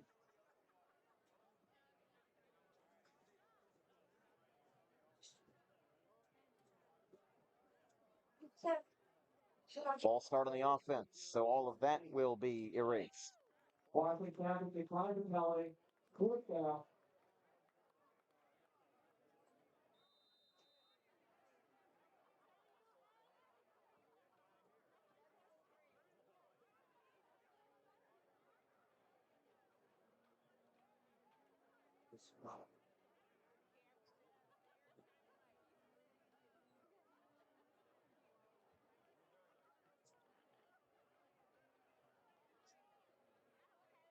East will punt. It's worth an 18. Line drive punt from Niv. They got a block in the back. Long is running across the 50. He's still on his feet. East can't get him down. They finally do, but we do have a penalty marker down.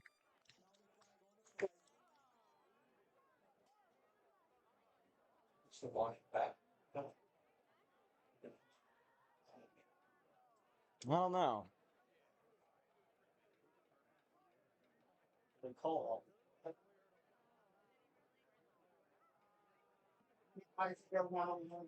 There you go. Helmet contact. Did they get hit twice, or did he just call it twice? Foul, move the ball.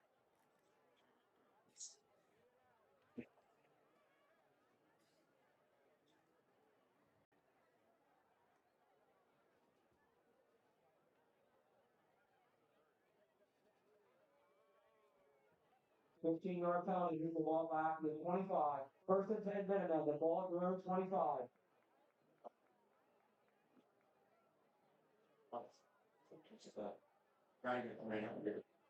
So Washington Township, after the punt, will start their drive at their own 25. Nearing the 8 o'clock hour here from Tom Brown Field. We are midway through the third quarter, 4:52 on the clock. Aquino hands it off and immediately breaking free. That'll be a first down for the leading rusher for the Minutemen, Biller.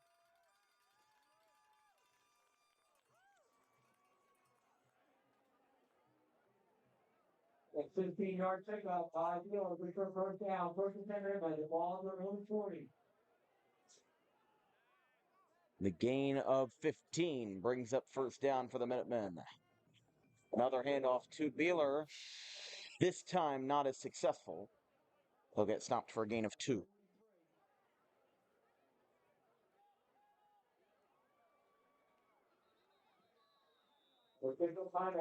We've got a timeout for an injured player. We'll take a quick break. 4:13 left in quarter number 3. 21-0 Minutemen.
Second down, 7 yards to go.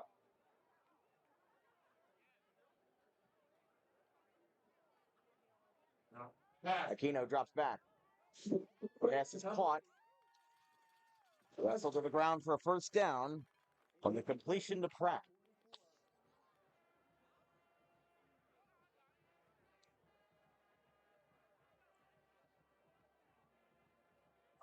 A 13-yard pass completion of Keno. Flat, return first down, first and 10 on the ball at the East 44.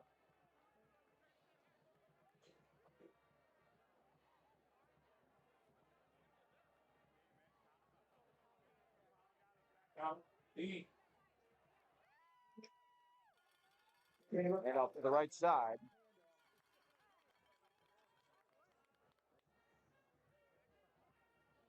That'll be a gain of 5. Second and mid-range now for the Minutemen. So we enter the final 3 minutes of the third quarter.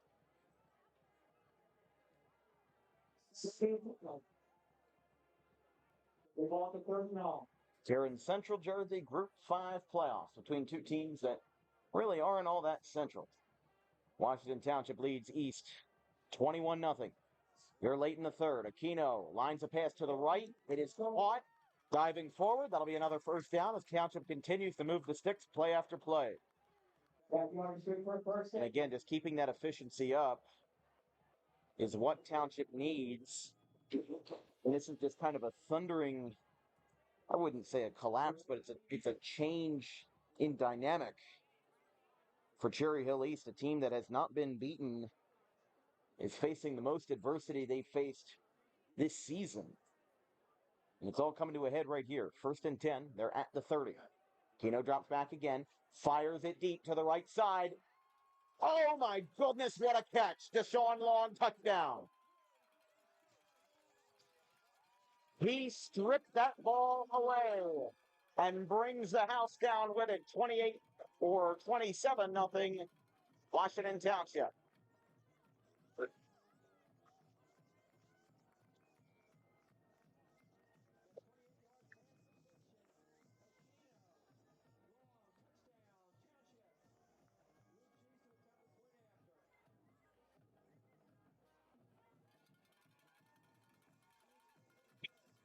Good. 28-0. 2:06 left in the third.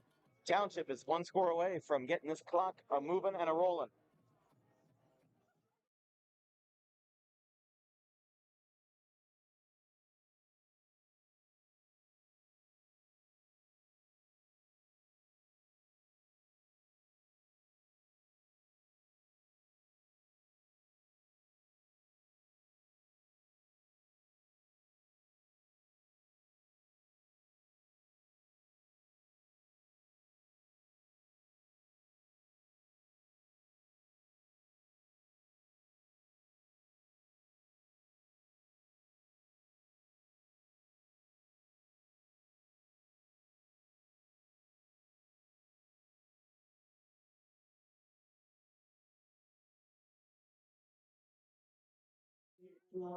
Late in the third quarter, 2:06 remains. Sheets to kick off.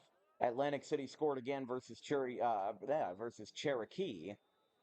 21-3. Atlantic City leading on the road.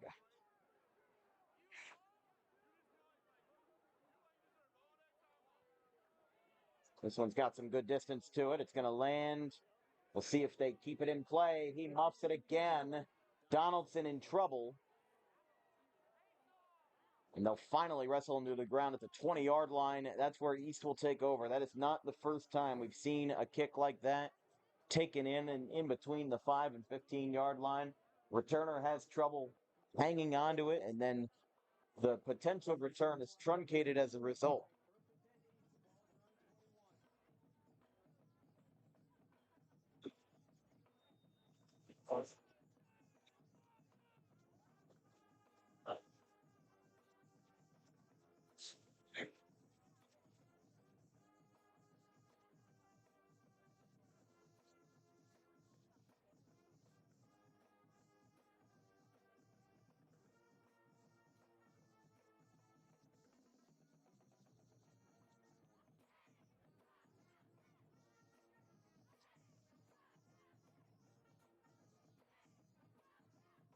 First and 10.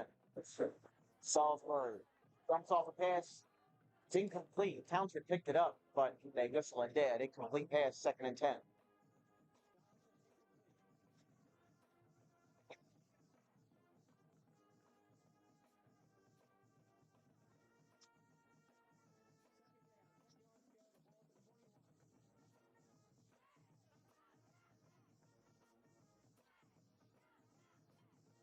So East will regroup as 2nd and 10 from their own 21. Not the field position that they wanted, but it's what you get.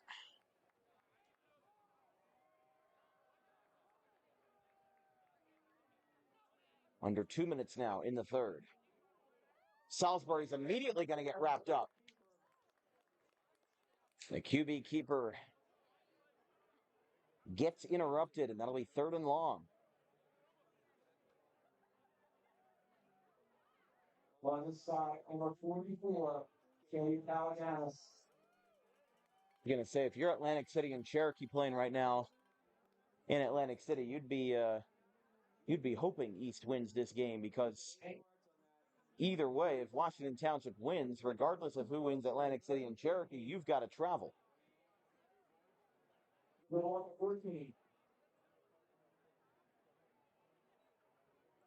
From the wonderful Tom Brown Field, East backed up to their own 14. After a keeper got interrupted, 3rd and 18, they hand it off to Lee. Lee gets dropped for a gain of probably around 12 or 13. And I would be surprised if East doesn't keep the offense on the field here down 28, as they've got 42 seconds left in the third quarter. They'll have to run one more play.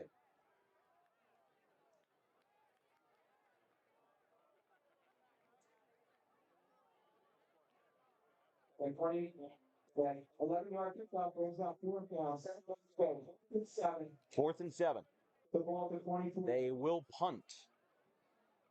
Judah Niv going back to punt. Deshaun Long to receive and to return. Niv, again, he's been solid on the punt crew tonight, as he'll run this one back to the 37. He's in trouble, trying to get out of it. He burns an East defender. Burns a couple of defenders. He's on his feet. He crosses the 50. He is getting every block in sight with no flags to be mentioned. Now they are all the way up around the 37, 34. It's the end of the third quarter, and Washington Township with prime field position to try to put this game on ice. 28-0 after 3.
Washington Township, after a strong return, starts this drive to begin the fourth quarter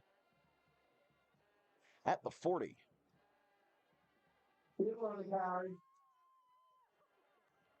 Handoff gets 7 or 8 yards, and Township again making their position even better. Second down and mid-range on the shorter side. This broadcast is brought to you by the Dangerous Adrenaline Wrestling Gladiators, the top professional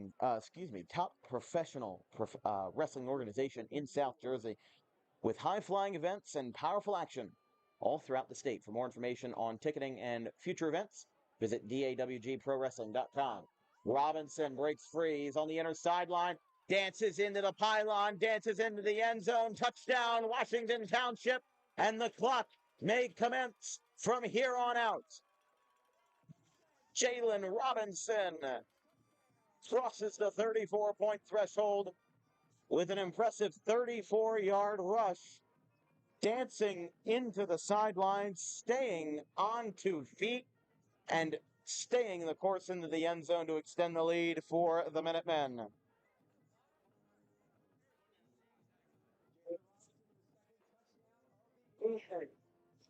Sheets going for PAT number 5. He is 5 for 5. And that will bring us to a 35-0 lead here early in the fourth quarter. Only 45 seconds have passed. We'll be right back after this.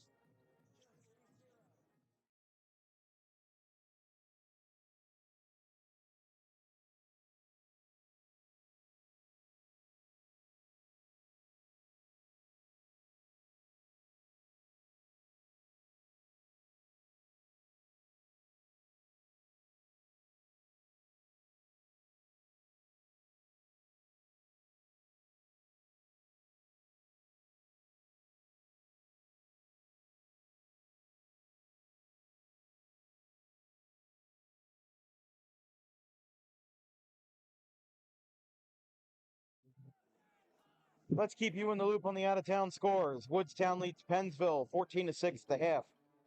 Cherokee gets a score back on a 1-yard keeper by Cooper Birdie, 21-11. Atlantic City over Cherokee in the third.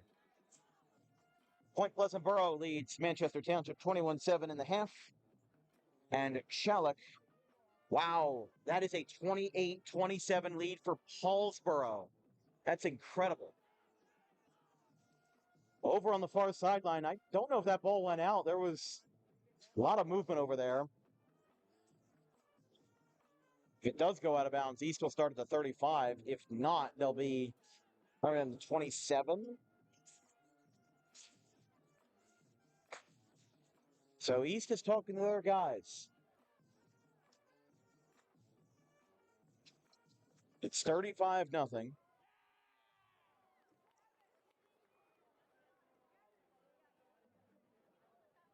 I can't believe that Paulsboro came back. They were down. Where were they? They were down 27-6, and they came all the way back. They scored a whole bunch of unanswered points. It's now 28-27. Wow, that's incredible. That is an incredible comeback for Paulsboro in South Jersey Group 1. Being down 27-6, that's incredible. Somerville leads Ocean City late in the first half, 30-6. Holmdel finally gets on the board. It's 41-7 versus Mainland. In the third quarter, Camden High is taking care of Willingboro, 41-6 in the third.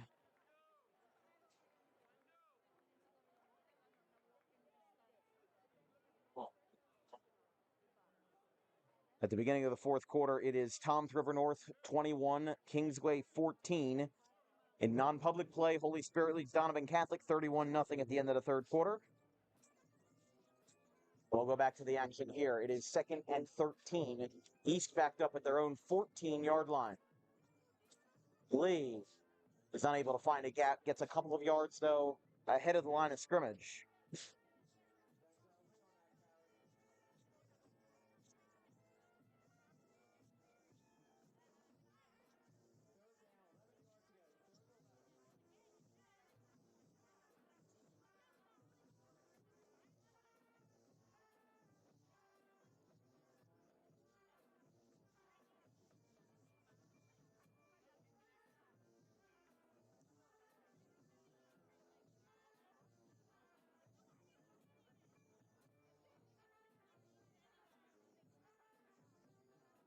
Salisbury has the ball, lets this one fly. It's deep. Donaldson is able to reel it in. They will bring the ball deep down the field from the 14.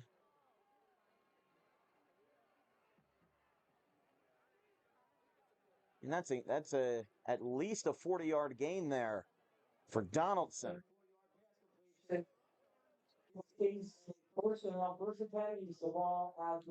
East has the ball across the 45. I mean, look, if those passes fell in the first three quarters, we'd be talking about a very different game. But Donaldson reels it in. 8:20 and counting here in the fourth.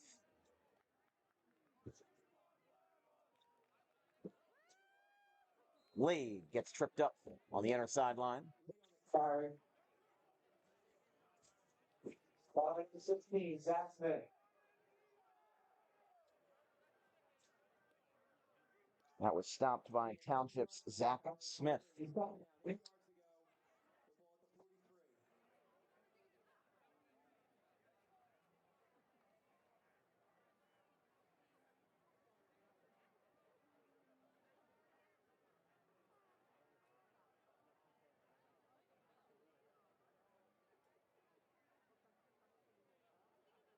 Salisbury play action. He's in trouble as the pocket collapses, but he'll run through the pocket with plenty of space. Gets hit hard at the 30. On this time, number 16, Zach But a Smith. good option there by Zach Salisbury to find the gap in the defensive line that the O-line created for him. And it's a first down for East. They trail 35-0 if you're just joining us. The clock has been running now as 7:10 and counting on the clock. Remember, that was a rule change from last year in NJSIAA football. The rule was that if a team reached 24 points, it was a running clock in the second half. And if the team that was trailing got back within 24, the running clock would stop. Here is Salisbury. It is caught by Lee. He's going to get a first down as well, and then some. They'll scamper out of bounds well inside the red zone. They're at the 10-yard line. But this makes it a lot more doable for East.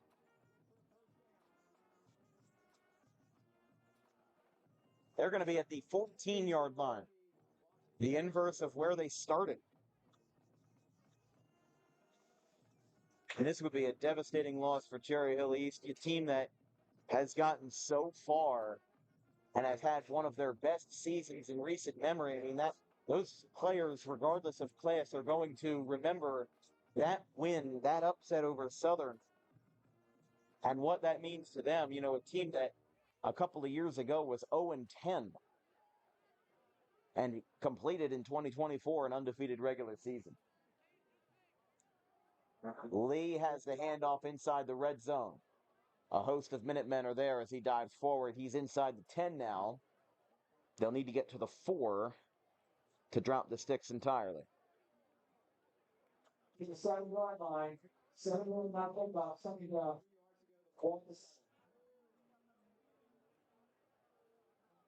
The only difference is the spots have if they look sun.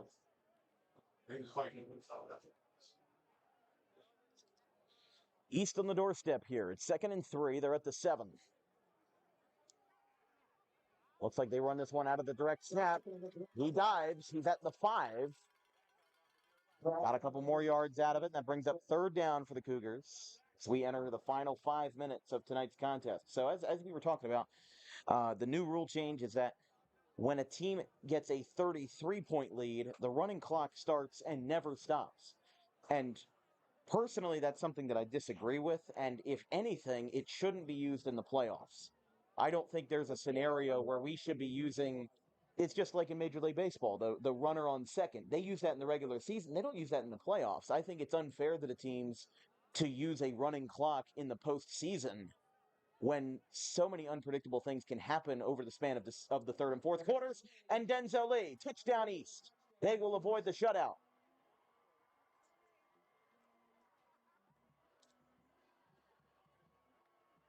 Cherry Hill East finds the end zone on a 5-yard rush by Denzel Lee.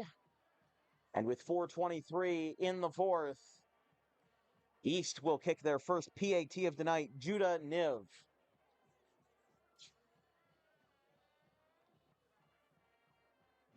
They will send this one away. Niv is up. It is over the uprights and good. As it's 35-7, Cherry Hill East still trails. The running clock will initiate after the kickoff. We'll be right back.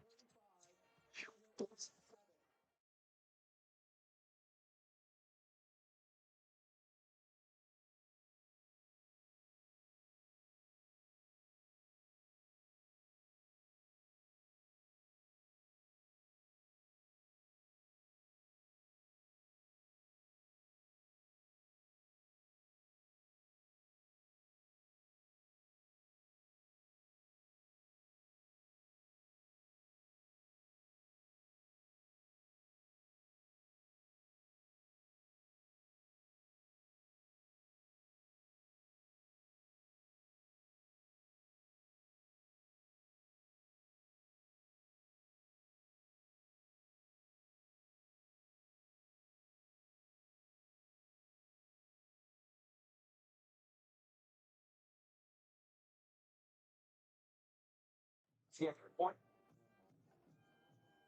It's 35-7. 4 minutes, 23 seconds left. Cherry Hill East needs a few miracles to get back into this game with the running clock.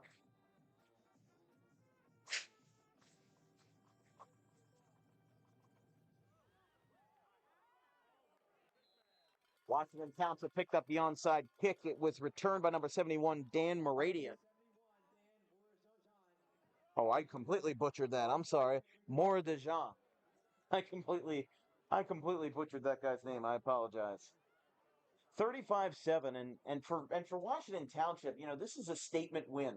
Well, a lot of people question, well, Cherry Hill East is 9-0. Why did they get the 5 seed? Well, I think a game like this proves that even though there are problems with the UPR rankings and the seeding in these playoff brackets, it does work because a lot of times we see the 1 seed and the 2 seed matching up in the final. So I wouldn't say that the system is entirely broken. Is it broken? Yes, but it's something that can be fixed because matchups like these show that some of the best teams are still reaching those sectional finals. And for Tyler Drob, as he's going to get wrestled to the ground behind the line of scrimmage on the rush by number 32, Nick Basile. So the way I see it for Tyler Drob, yes, this is a bad loss. However, this was an unprecedented matchup against one of the best teams in South Jersey. You guys are coming off of, I remember 2022 when Tyler Drob took over. We covered one of his first games versus Triton last year. That was our first ever high school football game. And I remember Cherry Hill East was coming off of a 2-7 season, and I'm like, all right, these guys are going to need some work, but I see the potential, especially after Michael Lewis graduated. So for these guys to be in the position now where they could say that they beat a team on the road in the first round, made it to the semifinals. They did not punch their ticket, but the way I see it, this is a good starting point. Now, what you have to ask is that Lee, Salisbury, and Donaldson, your big three, are all seniors. You've got Jackson Bowman, who's also a senior, and Kyle Scott, who has made some receptions as well. Your kicker and punter, Judah Niv, is a sophomore, but I see a lot of seniors on this team. You could include Nico Garcia, Joey Tellerico. We already said Kyle Scott, Sean Jameson, Liam Cummins. There's a lot of starters for Cherry Hill East that are seniors this year. So I think that Tyler Drob is, this is their best season in a long time. So the sun's going to rise tomorrow, and Cherry Hill East is still going to be able to say, we were undefeated in the regular season, and we did a heck of a good job, just didn't get to where we wanted to be. 3rd and 9. The running clock has brought this down to the final 90 seconds. Some late shoving brings this up to 4th and 5. They'll bring the punt crew out onto the field, and with the clock running, I don't even know how many plays they're going to get off because Township will burn about 40 seconds. Okay, 3 yards, left, buddy. There's a minute 10.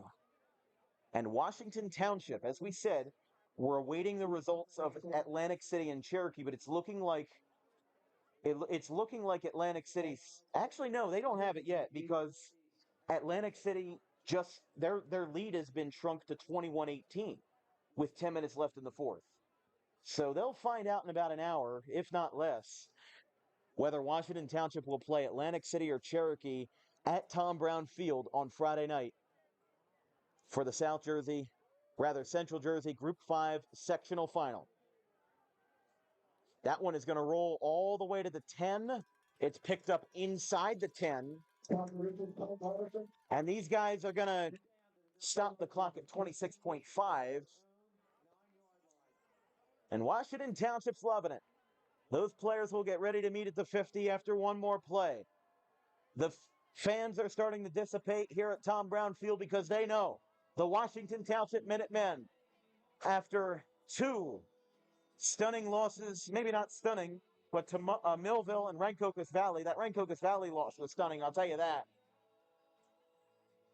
John Denver plays over the public address at Tom Brown Field as a sold-out crowd for their second playoff game can say that they have scored 73 points against their opponents. And that East touchdown was the first scored by a visitor in Township's playoff gauntlet. They will now run the clock. 26 seconds remain. East will get one more play off. Had to make a quick personnel change as they're going to run this one up the middle. Diving is Lee. And the Washington Township Minutemen will punch their ticket to the Central Jersey Group 5 final.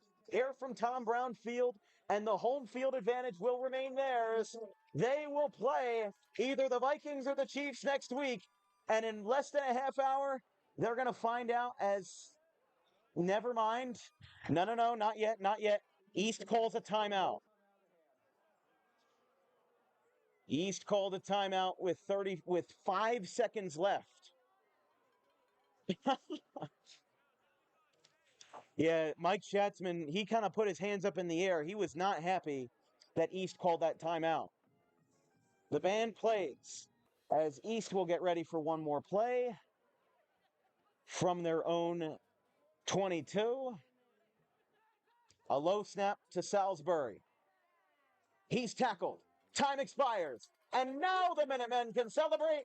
Their ticket is punched to their home floor on Friday as they will reach the Central Jersey Group 5 sectional final versus either the Atlantic City Vikings or the Cherokee Chiefs. We'll find out soon who they play. But Cherry Hill East falls 35-7 to Washington Township as they have outscored their opponents by an incredible 73-7 in their first two playoff games. The Minutemen are on a roll. And like we said, Kevin Murphy, Mike Schatzman, that entire crew is going to be watching that Atlantic City Cherokee game to find out who their opponent will be. And they can start making preparations for the security guards and everybody for next Friday night, because it's going to be fun over at Tom Brown Field. And that'll be all for us tonight. Just a dominant performance from Washington Township. They take care of this one 35-7 over Cherry Hill East. And they punch their ticket to the Central Jersey Group 5 final versus either Atlantic City or Cherokee. And we'll find out soon who they will play. From our entire crew, our social media coordinators, Brandon the Kagerland and Keely Curran, our graphics crew, Gavin Van Rel, Caleb Lane, and Liam Nolan, my executive producer of Dan Wilkins Broadcasting, Vincent Folks. I'm Dan Wilkins. We will see you on Tuesday for a to-be-announced boys soccer playoff game, and then we'll be back on the air for Thursday, November 14th, crossover football between the Audubon Green Wave and the Pittman Panthers. Thank you for making this the most viewed football game in DWB history concurrently. We appreciate it. Have a good one, folks. 35-7 Washington Township.